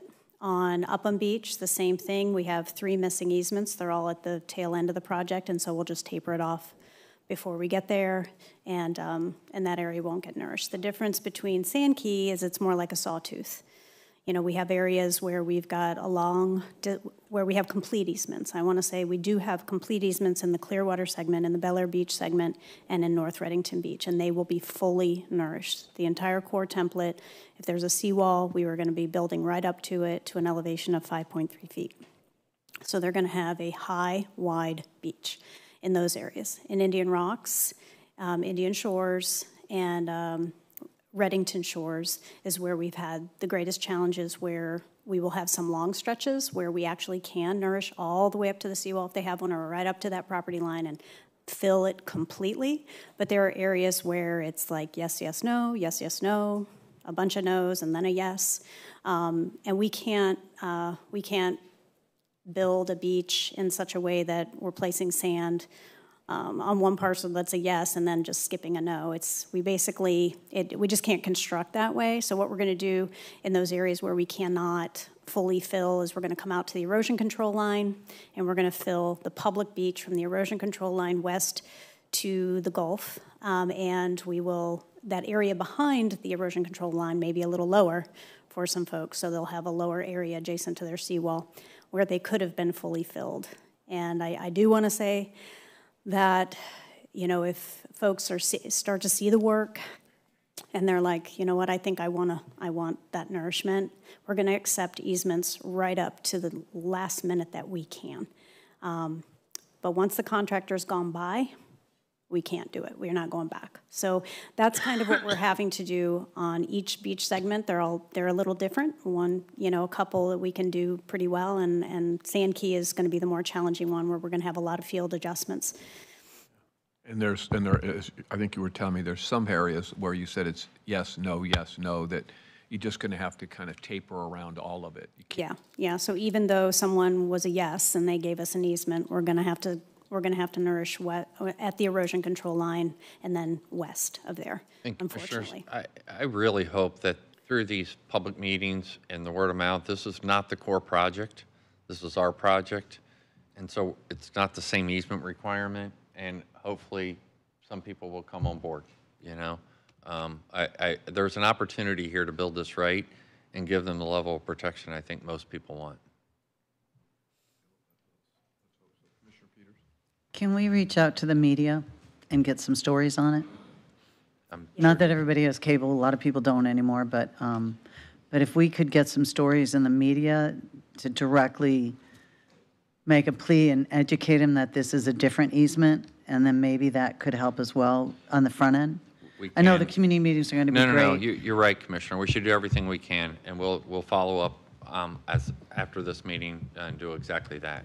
Okay, because that would be so much helpful, and if they understand it's strictly a construction easement, it's only 2 years, it's not the same thing, it's not public access and use, then maybe we can have some greater success. It's a great point. This is not the same project of what they were being asked before. And I think some people are just so dug in because they were so offended by that language, they may not be listening to the outreach that Kelly and others have tried with Yeah. this project. And so there may be an opportunity there. So Because that it's a great idea. that sawtooth, that nourishment's not going to last long because of the sawtooth, right? Well, because it will be better than what was done in 2018, because in 2018, we did whole-scale skipping. I mean, if they did not nourish west of the erosion control. Okay. Line. So we will have, like, if somebody's just walking, down the beach, far away from the parcels, and they're just walking near the water, they will visually see no difference because it's going to be wide everywhere where we've nourished. It's just going to be up near their parcels where they're going to see a dip. Okay. And if by chance that federal money comes sooner, can we add dunes? Our federal project with the Corps does not include dunes. We are constructing dunes where we can. So there will be dunes in Bel Air Beach, Clearwater, in most areas, Sunset Beach, and that's in Sunset Beach. And we did dunes in Paso Girl. Okay. Great, thank you. Any other questions? Commissioner Nowicki? Thank you, Commissioner Eggers. Yeah, obviously I support this, but just kind of like, has the county ever done a study on like 11 or 13 hot spots where we could add breakwaters so we wouldn't need to be nourishing beaches? Yes, we have done a full engineering study. The thing about jetties or breakwaters is what they do. Step back for a second. So the majority of the sand along our coastline moves from north to south. It's called longshore transport. So, Bel Air Beach's sand, when it erodes, it goes down to Indian Rocks Beach, and Indian Rocks Beach to Indian Shores, and so on. There's a section in the north that goes north, but I won't talk about that. When you put a breakwater out there, the sand will pile up behind it on the north side, but it'll erode on the south side. And so basically, it exacerbates erosion south of those types of breakwaters. The Corps did a study decades ago, and they were thinking about placing breakwaters, like you said, at key locations. They installed one, and it caused so many problems, they did not move forward with any of the other ones. We subsequently went back, I think it was like in 2022, 2023, and re-looked at it again, and the same answer was found. It's just our beaches are, really, that type of system doesn't really work well on our beaches. We have used them where they make sense. We installed them on Upham Beach. It was an erosional hotspot. It took us 20 years to get through the permitting on that, but those final T-groins are out there.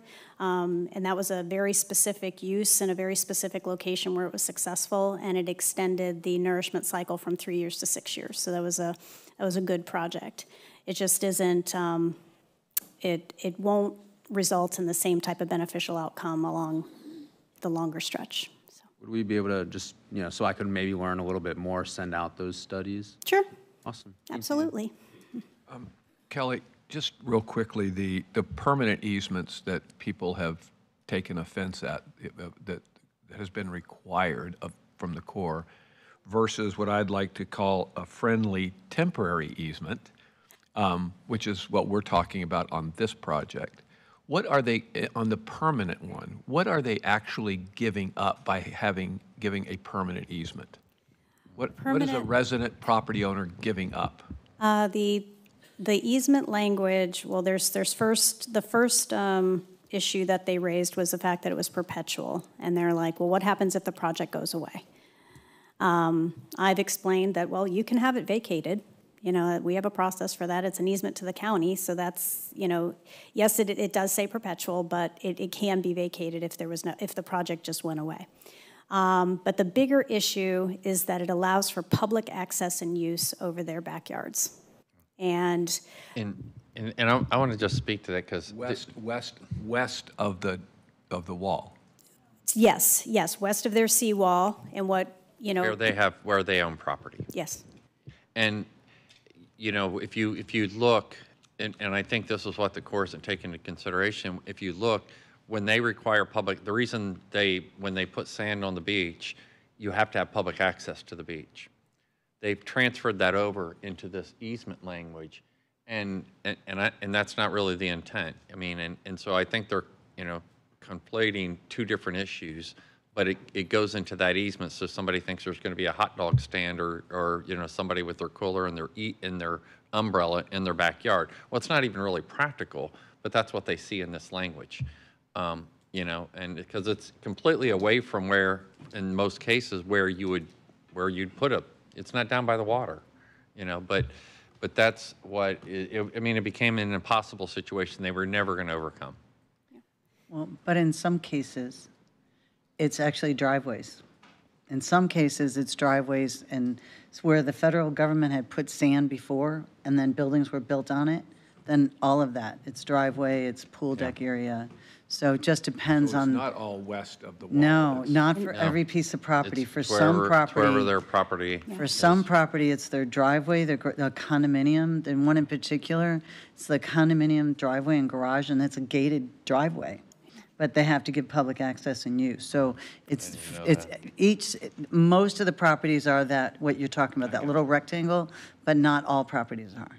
And we are trying, like, through the erosion control line process with the state, we did address, I think, most of those on Sunset Beach. Everything that, you know, what Commissioner Peters was saying is they were asking for perpetual public access and use under people's pools.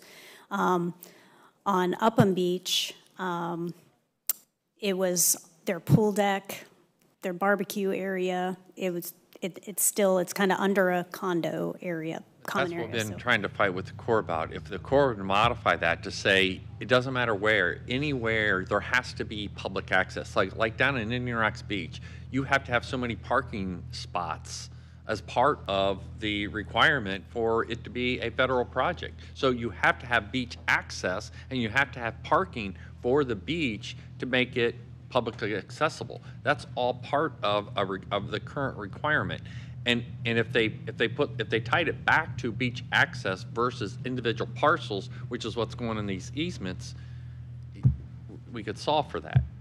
It's this easement language that made it, you know. And regardless, what we're doing is just a temporary easement where while we're doing the work and accessing the property, and then we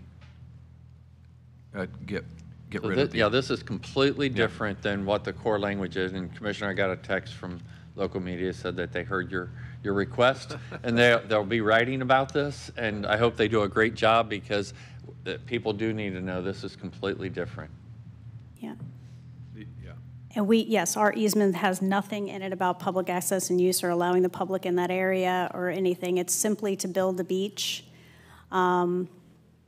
So we were hopeful, like I said, but, you know, we learned that, you know, sometimes it isn't even about that.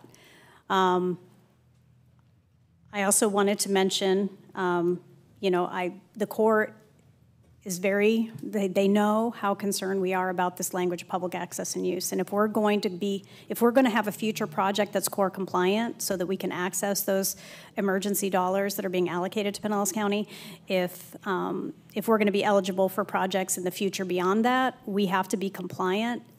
They are looking at the public access and use language, and I can't say for sure that this is what's going to happen, but they are talking about like considerations for dune areas because they want the dune areas to be protected. They don't want public access and use over dunes, so they may be able to exempt that out.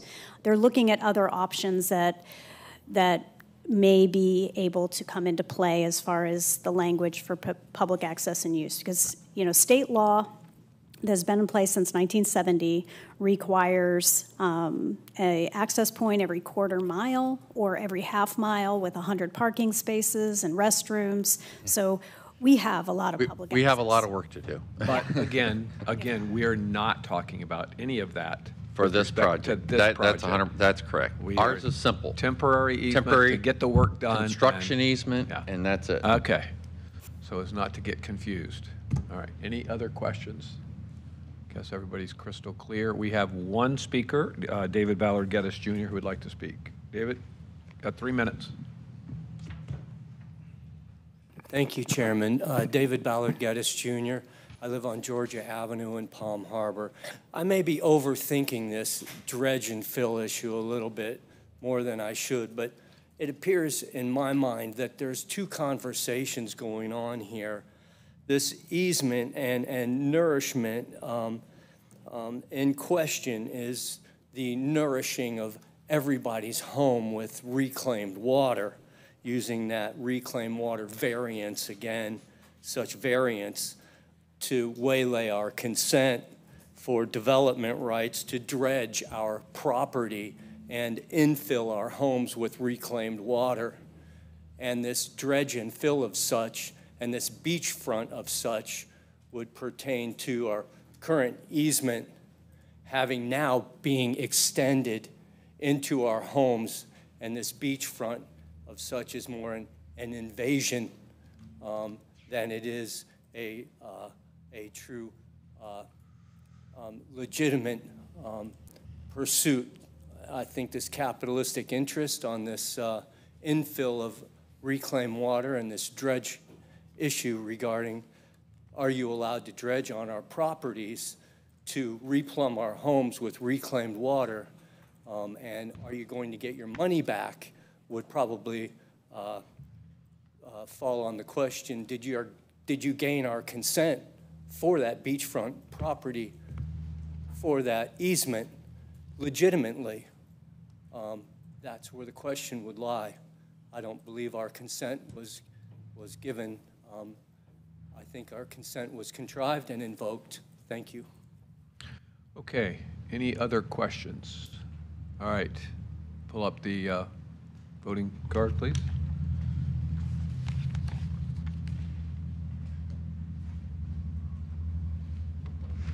I'm sorry, I don't have the motion in second. Yeah, a motion by. Thank you. In second, and Lat Ballard in second. Sorry about that.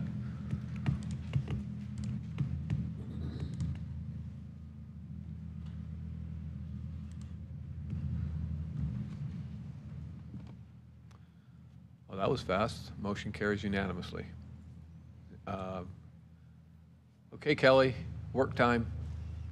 Thank you for all your effort. It's amazing how much you've got stored up there on all the details. I really appreciate your leadership on all of this, so thank you. And yours as well, Commissioner Peters. All right, number 29. Item 29 is a change order number 1 to Hubbard Construction. This is for our pavement preservation package number 1. Allows us to do more work, $2.4 million. Okay, any questions on this?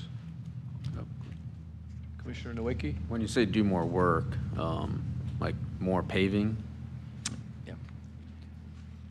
Kelly. Come on up, Kelly. I'll let Kelly speak to that.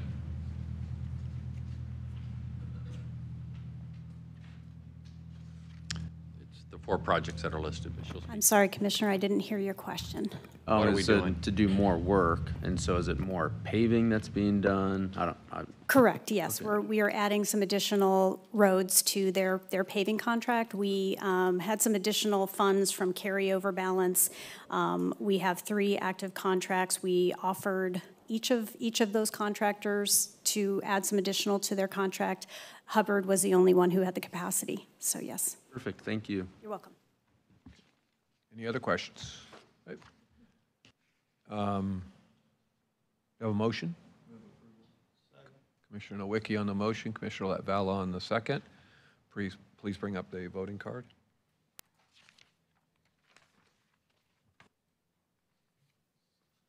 Motion carries unanimously.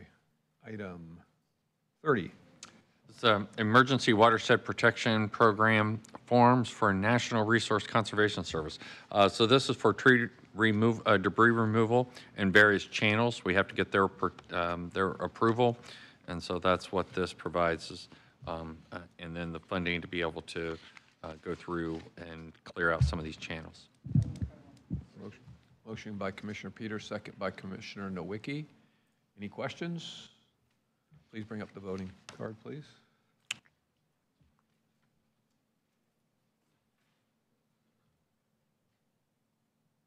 Wonder if that was me. It was me. All right, motion carries unanimously. Number 31. Federal Emergency Management Administration Hazard Mitigation Program Assistance. This is for mast arm conversions at 9 locations. Questions or a motion, please? Motion by Commissioner Flowers, second by Commissioner Peters. Bring up the voting card, please. Okay, that carries unanimously. On to number 32. Grant funding agreement with Florida Department of Environmental Management for urban stream restoration, utilizing phosphorus mitigation and real-time variable rate injection and monitoring. Okay, Kelly will know what that means. I don't. The project focuses on Joe's Creek, flows from Lellman and Kenneth City. Motion by Commissioner Peters. Have a second? Second by Commissioner Flowers. Any questions? Please bring up the voting card.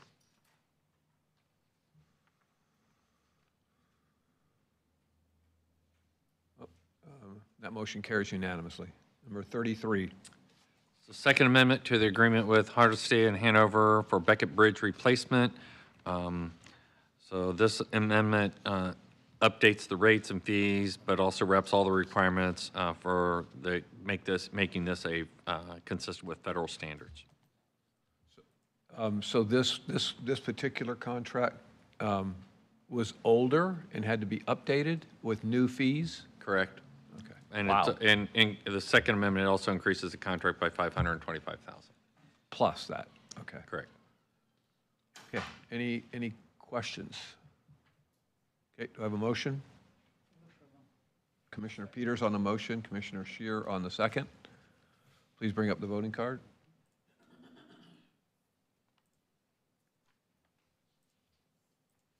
Motion carries unanimously. Number 34. Application to receive E911 trust fund monies from the state. This is for. I needed to stop right there. Commissioner Flowers on the second. Commissioner Peters on the motion. Bring up the voting card, please. Motion carries unanimously. Number 35. So, renewal of certificates of public convenience. 8 firms. 2 of the 8 have both wheelchair and stretcher van services. Commissioner Peters on the motion. Commissioner Latvala on the second. Any questions? Please bring up the voting card. And that motion carries unanimously. Number 36.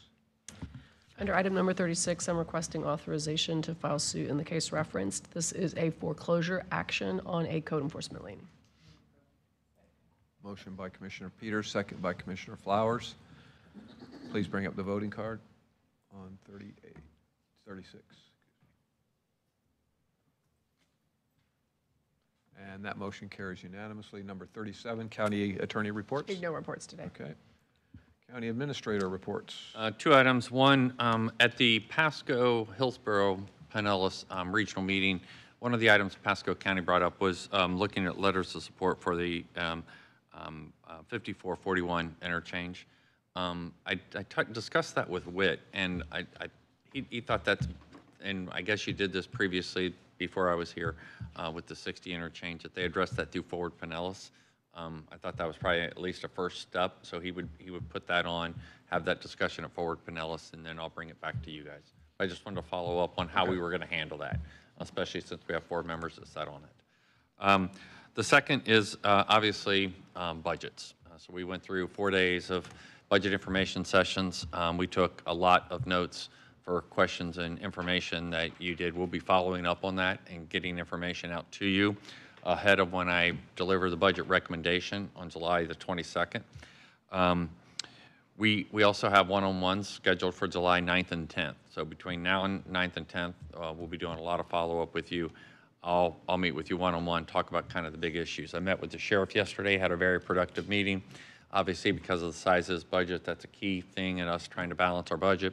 We do have a lot of ideas, so I'll be working with him over the next time. He did ask that we not have an information session because he's got to get his hands around it. He has fixed costs that are greater than what his real percentage share would be. I mean, you know, his FRS costs. We keep talking, you know, about, you know, our issues. His Florida retirement system, which is completely outside of yours or mine's hands. It's in the hands of the state legislature, went up significantly.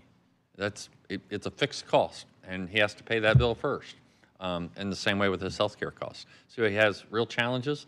We're going to have to work together on these, and so we're going to be meeting over the next couple of weeks and trying to close some of the gap. But again, I'll be meeting with you ahead of time. Any questions you have or things that come up, feel free to reach out. You know, but we'll be working in, again, July. And again, even after we deliver the budget recommendation, we still have time for all of the rest of July, August, and then obviously we'll be holding our budget hearings in September. Yeah, just depending on how it goes in July, we'll have some availability in August. I'll have it on every single work session, and if you want to have additional meetings, we can certainly accommodate that also. All right, sounds good. Anything else? That's it. And I just got a text from Justin Hall, who's the FDOT secretary, Kelly. He letting us know that Alt 19 is open. He said he would deliver by the 20th, which was this Friday, and he said it would be done well ahead of time. So Alt 19 is open, and the project that we have for Alderman, I think yours and Jeremy's department, I guess was scheduled to start next week? 23rd, okay. So no conflicts, it's all good to go. All right, thank you. All right, we have County Commission, a couple of items here. Item 39. Appointment to the Board of Adjustment and Appeals.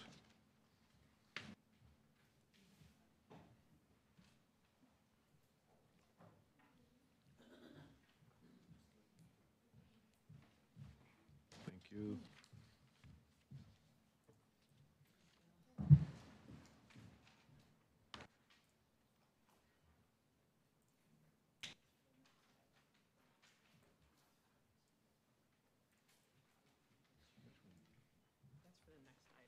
Oh, okay.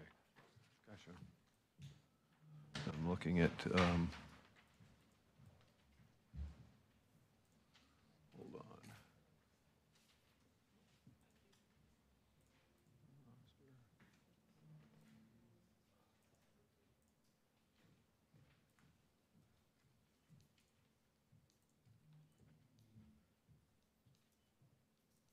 I'm sorry, this is the Board of Adjustment.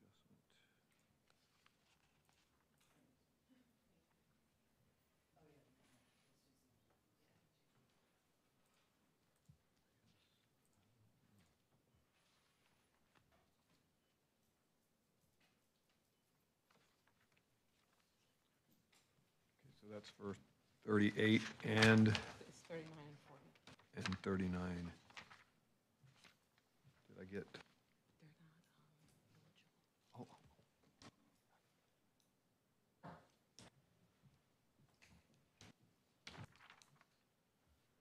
Okay.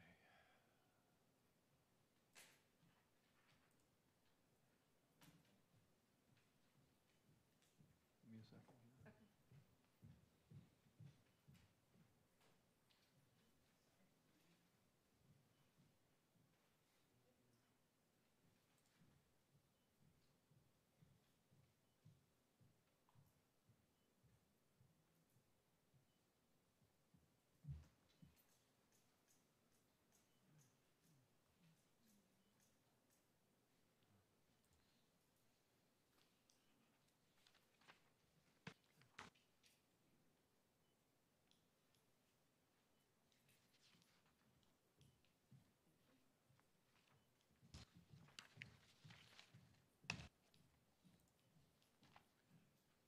So you have what you need for 39 and 40? I'm sorry? You have what you need Yes. for 39 and 40? Yes, sir. Okay. We'll come back to you in just a bit. On to item 41, appointment and reappointment to the Emergency Medical Services Advisory Board. A motion by Commissioner Peters, second by Commissioner Latvala. Bring up the voting card, please. Okay. Item 42, reappointment to the Emergency Medical Services Medical Control Board. Move approval from Commissioner Peters, second by Commissioner Flowers. Bring up the voting card, please. Okay. One more. We need one more.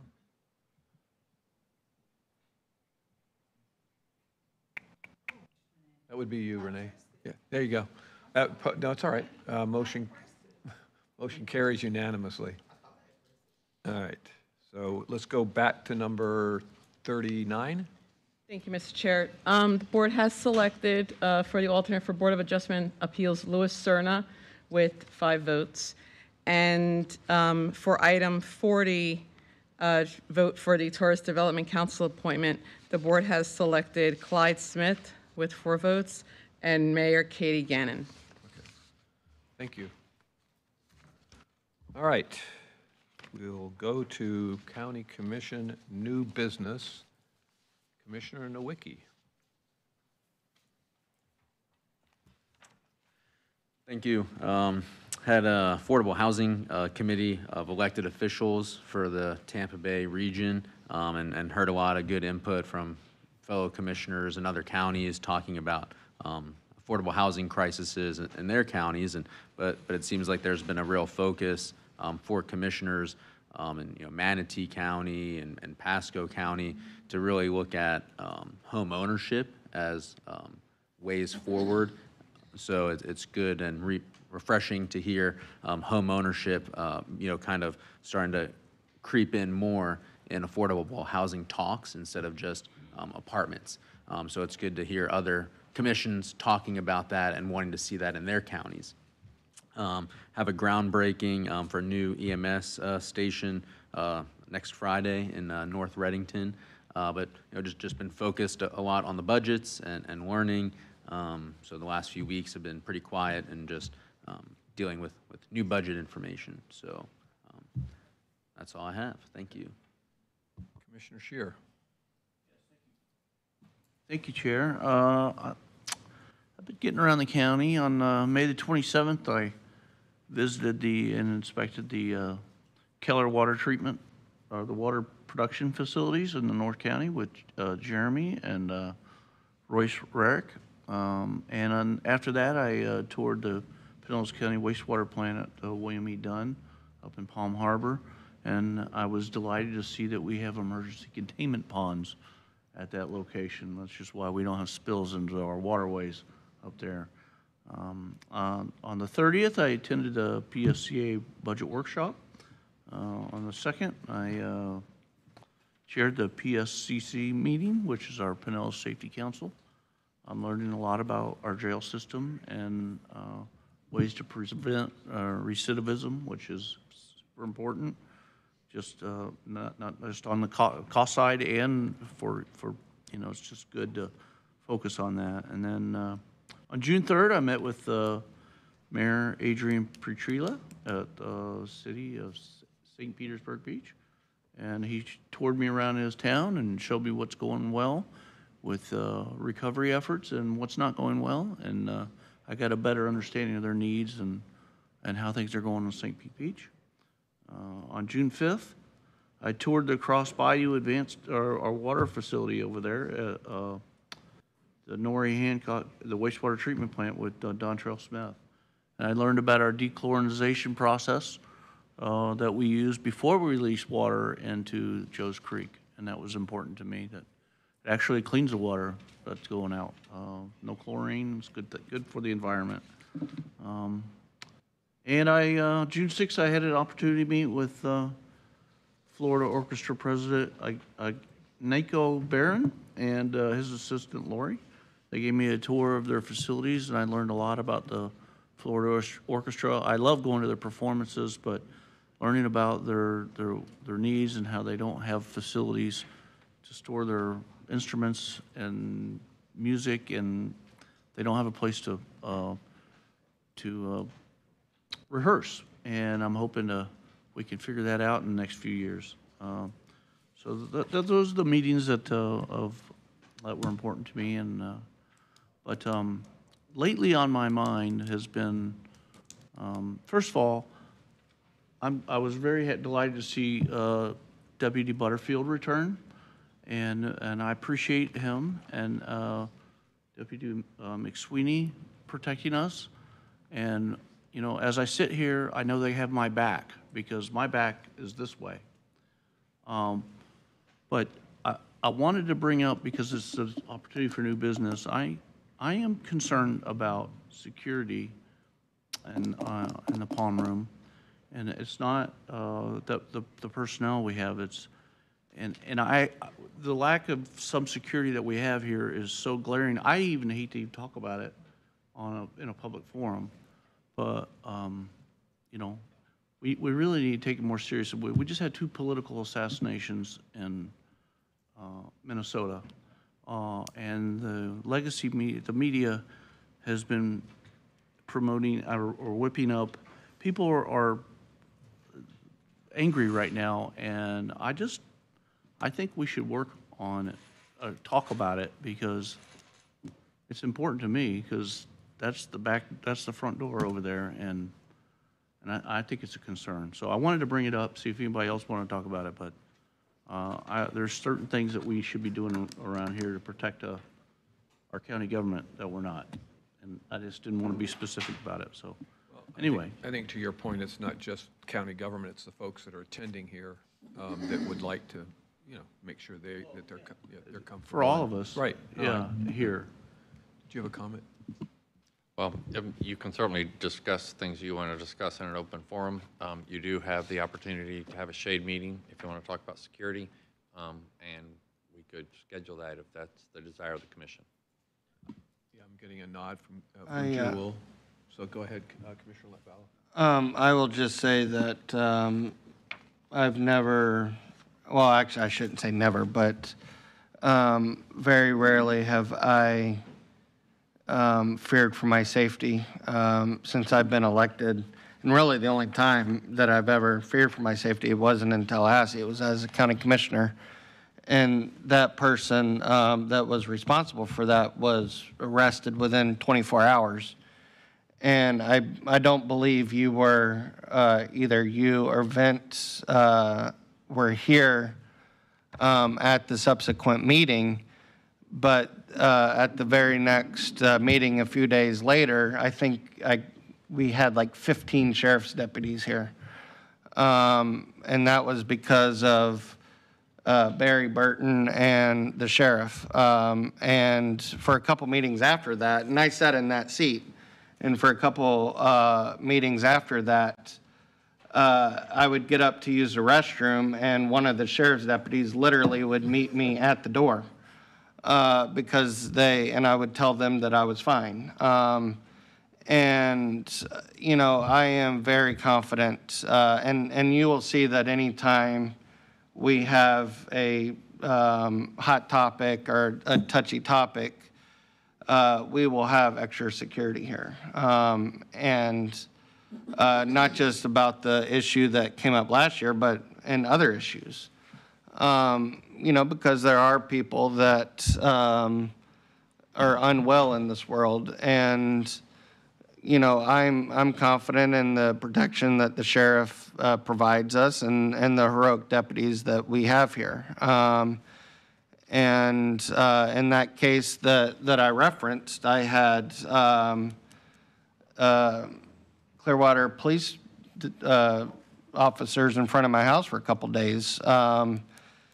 And, you know, because Clearwater PD also took that seriously. And so I don't think that, and we certainly can talk about it, but I don't think that we need to take, you know, all sorts of precautions, because I think the deputies that we have here serve admirably, and when needed, the sheriff pulls them from other areas of the county, as those meetings warrant.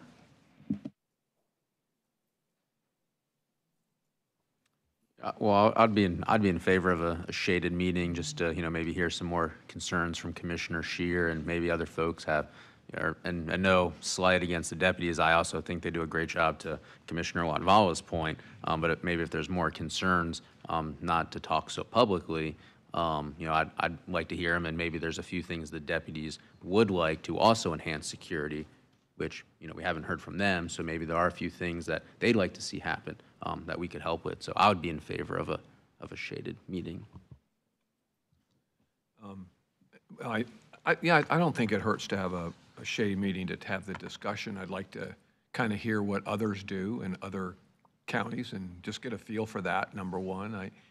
I do think that, all our court systems have all of the security checks.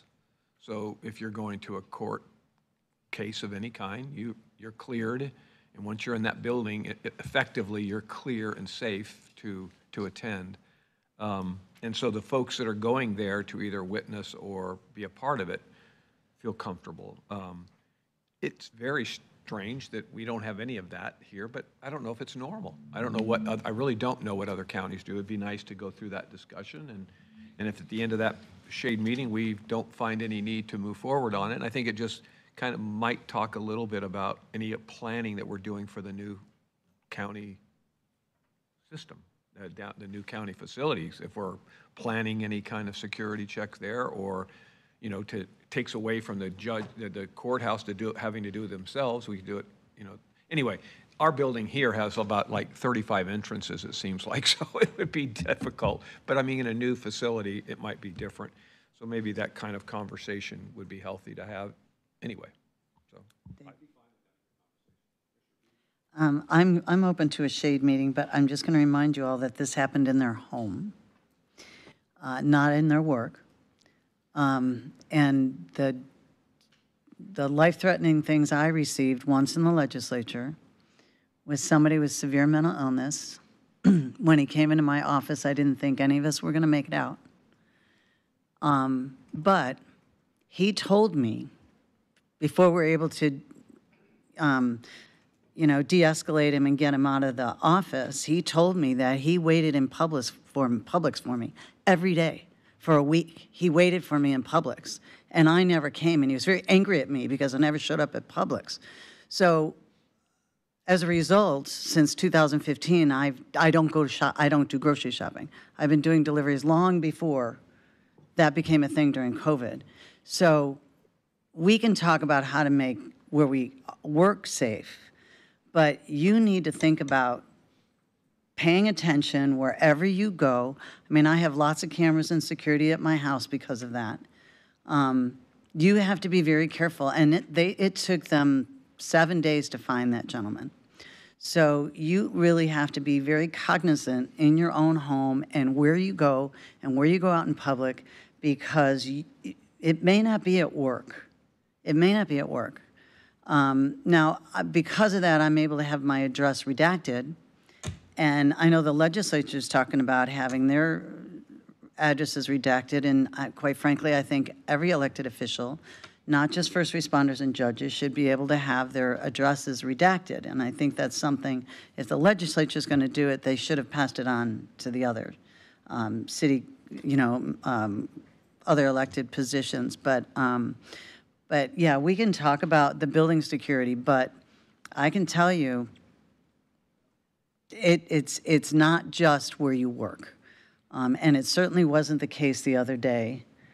It was not where they work. And so, big dogs are good. Beware of dog signs are good. Security at your home is good and smart. But wherever you go, you have to be very alert and pay attention to who's around you and what your surroundings are, because your law enforcement officers are not going to hang around 24 hours. We don't have that kind of protection. So it goes way beyond just the building we are in. So. To that point, Mr. Chairman, the case that I referenced involved my house too. It didn't involve my work. The person was going to come by my house and knew where I lived. And so it had nothing to do with where I worked. And, you know, just a few minutes ago, we were, you know, hearing about the sheriff's budget. And, you know, the sheriff is facing some important decisions on his budget and things that, you know, it's quite possible he may not be getting in this budget. So I feel very awkward saying, you know, telling the sheriff, hey, you need to cut here, you need to cut here. By the way, we need to build a fortress for ourselves.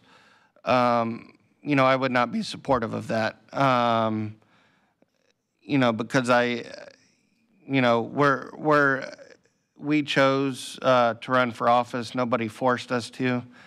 And my attitude is that we are no different than any other citizen. And so I would not be supportive of any budget item that makes, you know, the Palm Room more secure or anything like that, other than, you know, occasionally if he sends more deputies, you know, because we have a ruckus item on the agenda. And I'm not suggesting much of just the Palm Room. I think having the general discussion about access to, not necessarily this courthouse, but the courthouse, not the courthouse, but the courthouse building, the one we're going to have, the new building that we're going to have, and that conversation needs to be had earlier than later so that we can incorporate it in. I'm sure we'll be doing that. But and again, I don't think there's any issue with having the discussion, so I don't have a problem with that, and then we can, you know, not move forward with anything, or, you know, see how things go. Yes. So two issues. Excuse me. First, it is in the design for the new facility because it is a courthouse and it is an administration building, and so you'll have a single entrance, and so it will have security. Same way as you have going into the courthouse up there under the new design, right, for the new building. Okay, but I guess the question is, do you want to have the shade meeting or not?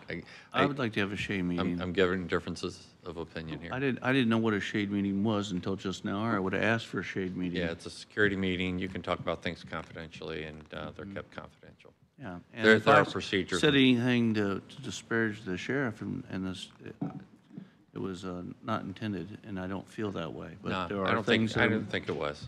There are things that I just noticed no? that I I'm a think. yes. Yes? Yes?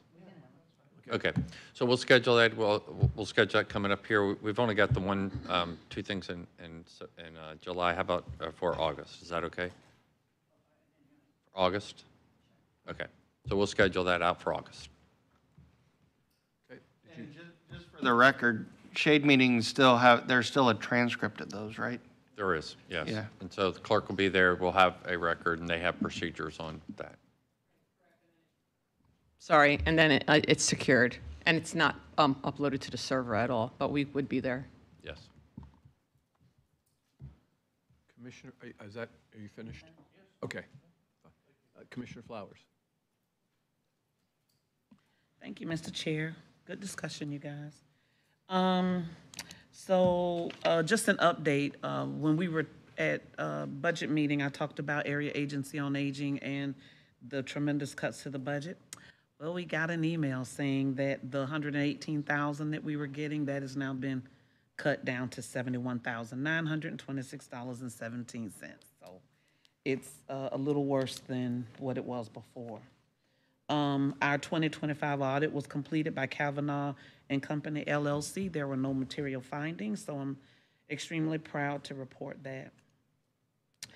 If anyone is interested in volunteering, or if you know of someone that needs some volunteer hours, we will be making hurricane bags for seniors at the Area Agency on Aging office in Pinellas County. So if you're interested, please let my office know and we can give you the address if anyone wants to go by and help volunteer with that.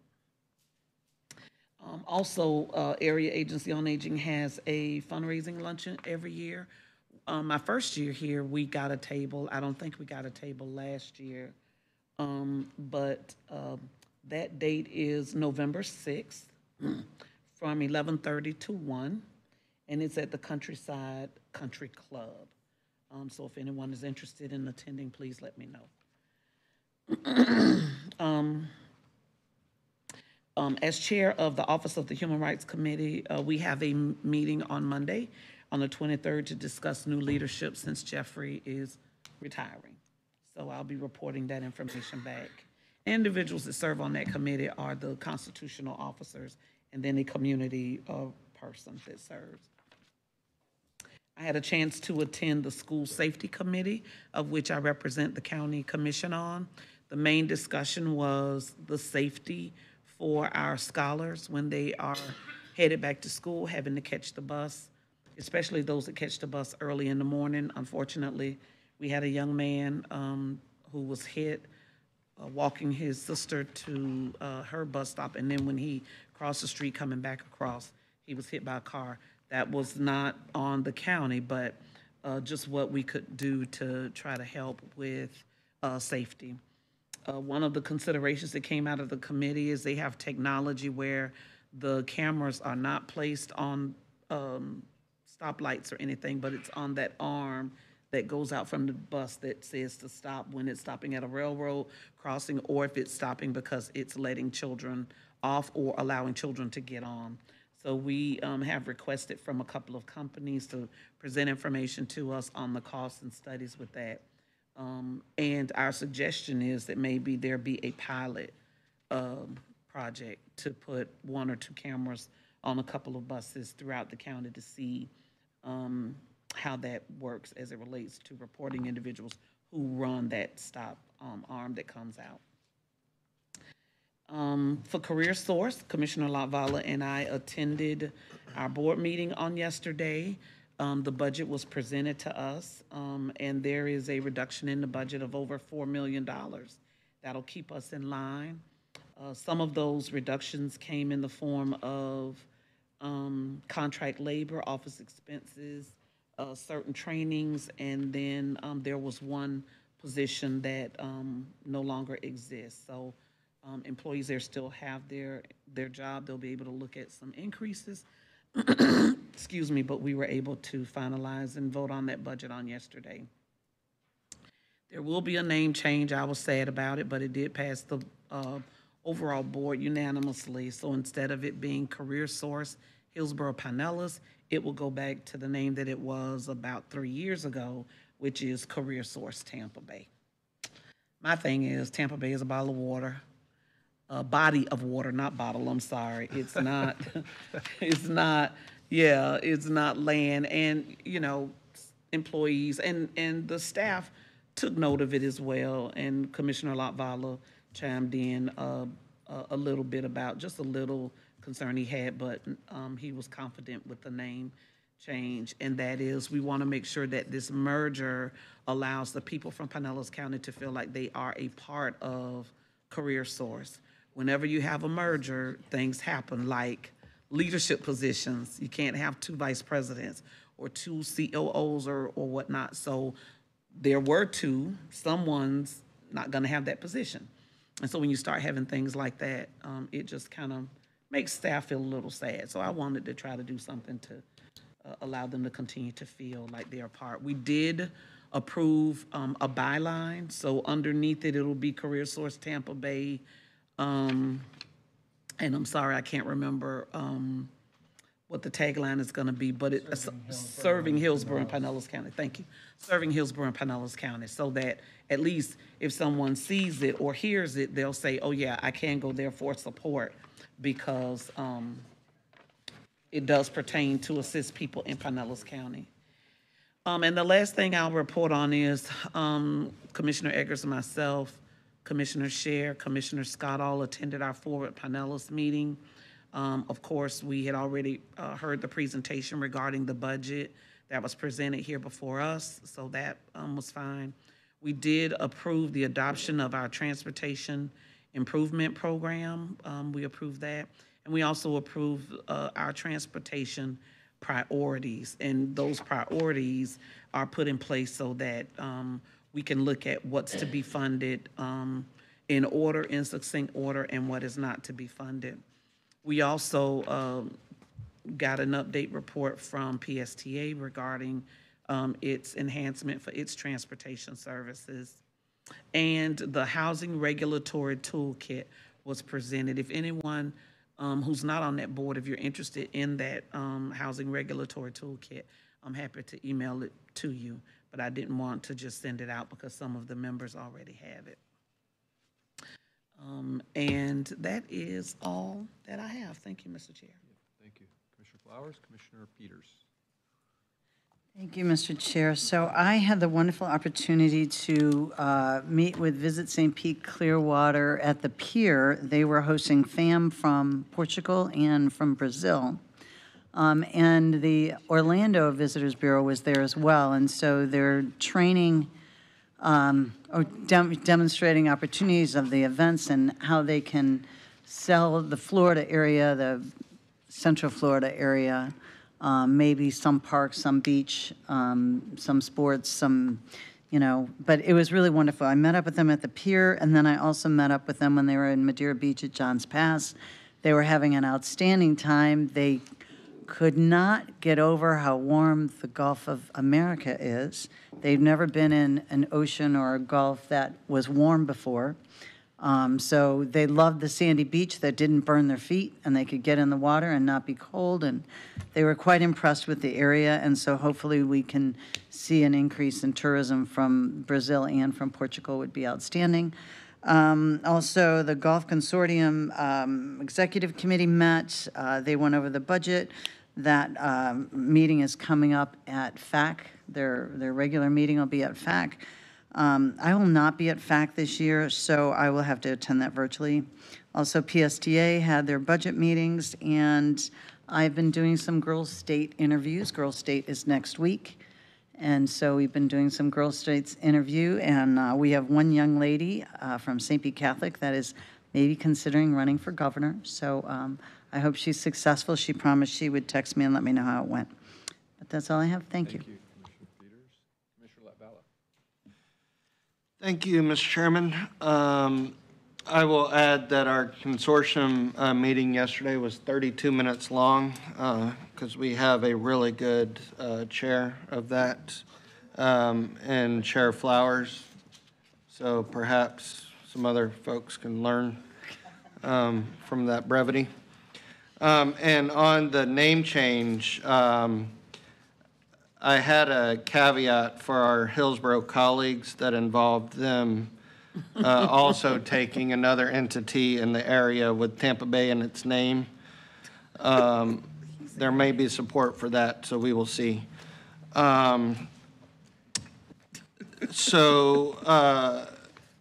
The other day I did a PSTA ride-along with Brad Miller along Clearwater Beach. We rode the trolley, met a lot of tourists and a lot of workers along the beach. But it was really nice to see the tourists taking advantage of the services that PSTA offered.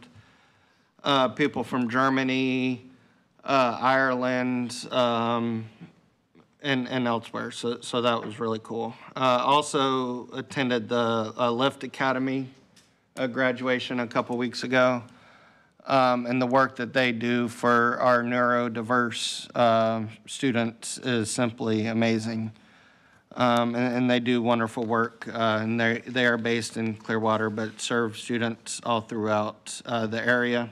And lastly, and most importantly, on Thursday, I talked about a resolution that I wanted to present on behalf of Representative Jock and a bill that he was able to get passed in the legislature, and I wanted to take a formal vote on that. And I also wanted to recognize his aide who's with us, Ben Roy, who has sat through a absolutely riveting county commission meeting. Well, I second that.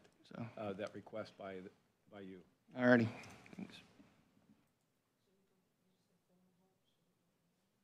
Yeah, well, I figured that you were making a motion to bring it forward. And I second that, yeah. We have a motion and a second. All in favor? Aye. Any opposed? Motion carries unanimously. Thank you. Yeah. You done? Okay. I just have a few things. Wanted to just say that we had the commercial real estate for executive women. There's probably about 300 people in the room. It was called their economic summit for the year, and Commissioner Cohen and Commissioner from Troutman from Polk County and a gentleman from Pasco were there. Myself as the panelist. It was really good. It was the meeting moved along really well, and I think it was pretty informative. And then the economist, an economist spoke about somewhat concerns about the economy coming, but also recognizing that things could change pretty rapidly and not be as bad as that he was portraying, depending on policy in Washington. So overall, it was a really good meeting, and really wanted to thank Barry and his staff for helping with a little bit of information I needed on some of the questions that were asked, but it was really good. Forward Pinellas meeting, I think Commissioner Flowers talked about a few things. The only other thing I would say is that Whit Blanton had his review, and overall it was a very positive review, and he'll be getting the same increase that the rest of staff in Pinellas County government is getting. And then I already talked about Neil Ducharme. And just in the meeting, in the comments, citizen input comments, there was some pretty powerful testimony from that young man about emotional distress that our teens are going through.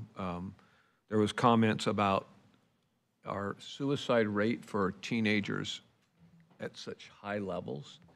I know we've been talking about getting our own program, Care About Me, elevated and moving and doing what it's supposed to be doing. And to me, this is like, I mean, we've been talking about it on this end, and we're getting a plea from our young people.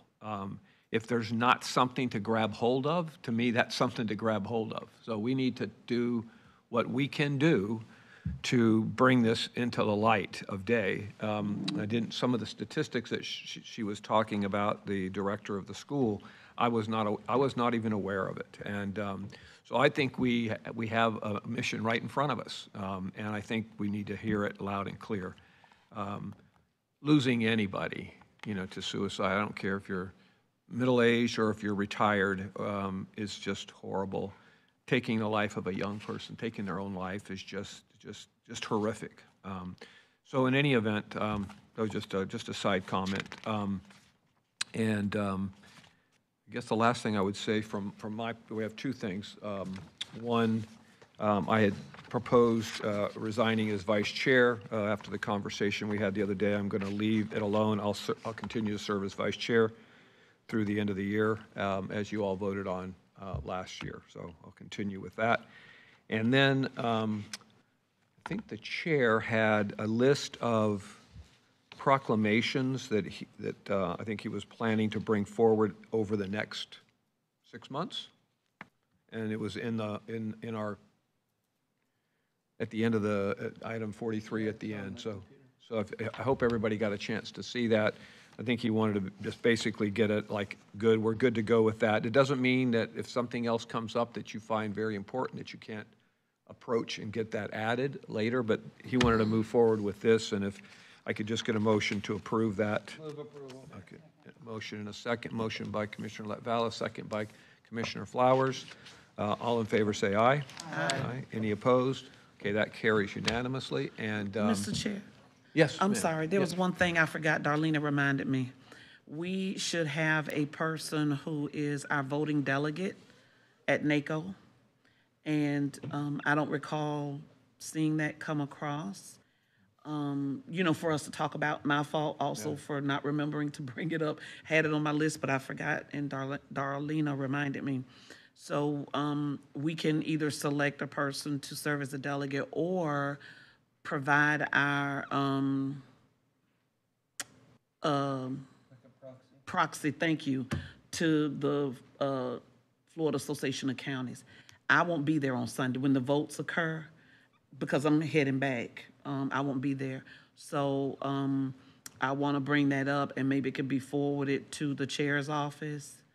So will you be at NACO? I'm going to NACO, but I'm not going to be there. Because, they have the voting on that last day, and it's going to be that. So like when we had it before, Commissioner Peters came over to Hillsborough County, and she was there for the vote, in person, which is it's the last day, and it's like the last thing that happens. But I'll be. Is anybody else going? On my way back. Anybody else going to NACO? No? So, yeah, if we could provide our proxy. The proxy will, and I'll forward the document, but the proxy could go to Ginger Delagal with the Florida Association of Counties to vote. But I forgot to bring that up during my comments, so we can make sure that we are having our voices heard. Do we have a preference here on the? I move approval that we make Commissioner Flowers our proxy vote at NACO, and she can hand deliver it. Okay. Have a motion and a second. All in favor? Aye. Any opposed? Okay. Thank you, Commissioner Flower. Thank you, Darlena, for reminding. Yeah. Yeah. Okay. That's great. And did we vote on those designate the proclamations? Yeah, for the remainder of the year, yeah. Anything else? Barry, Jewel. Okay, we are adjourned.